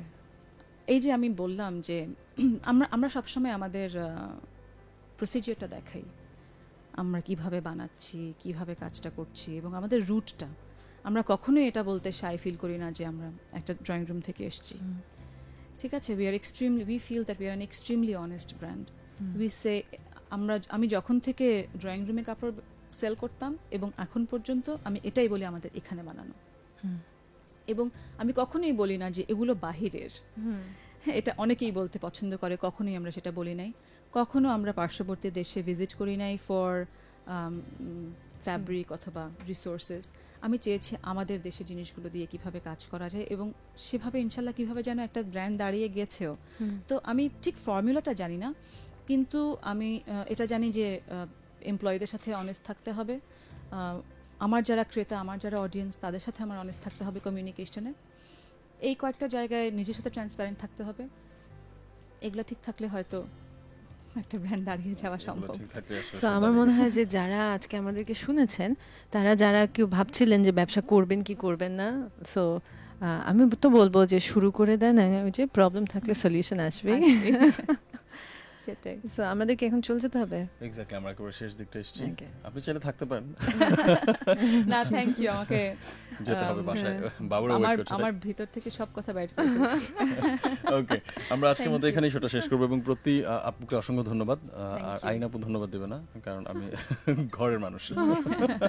ওকে, আপুকে অসংখ্য ধন্যবাদ আপনার এক্সপিরিয়েন্সগুলো আমাদের সঙ্গে শেয়ার করার জন্য, এবং আমরাও আসলে আমাদের মতামতগুলো শেয়ার করতে পেরেছি আপনার মাধ্যমে। কারণ অনেক হয় যে গেস্ট থাকলে আমারও নিজের অনেক না বলা কথা থাকে, যেগুলো আমি আসলে বলা হয়ে যায়, এবং এর জন্য পরবর্তী সময় আমার না আসলে এই শোটাতে না ফয়সালের কন্ট্রিবিউশনটা খুব ইন্টারেস্টিং লাগে, বিকজ ইউজুয়ালি আমরা সাধারণত জেন্ডার ইস্যুসে কথা বলি অ্যান্ড খুবই ফিমেল পার্সপেক্টিভ থেকে কথা বলতে থাকি, এবং সেখানে আর ফয়সাল না খুব অ্যাওয়্যার একটা মানুষ, হ্যাঁ, যেটা অনেক ছেলের মধ্যে আমি দেখি না, যে কারণে যে ওর ইনপুটগুলো, ইনসাইটগুলো বা ইনপুটগুলো কিন্তু বেশ আর একটা একটা থার্ড অ্যাঙ্গেল এনে দেয়। আমার মনে হয় সেটা আমাদের প্রতিদিনের কনভারসেশনটাকে আর একটু এনরিচ করে। হ্যাঁ, থ্যাংক ইউ ভেরি মাচ। যাই হোক, দিন শেষে জানতে পারলাম যে কোনো একটা উপকার আসে। ওকে, আমরা শোটা আজকের মতো এখানে শেষ করছি। আবার প্রতি মঙ্গলবার রাত ঠিক 11টায় আমরা হাজির হয়ে যাই। আগামী মঙ্গলবার হাজির হয়ে যাবো, এবং অবশ্যই কোনো না কোনো টপিক থাকবে। সবাই ভালো থাকবেন, সুস্থ থাকবেন।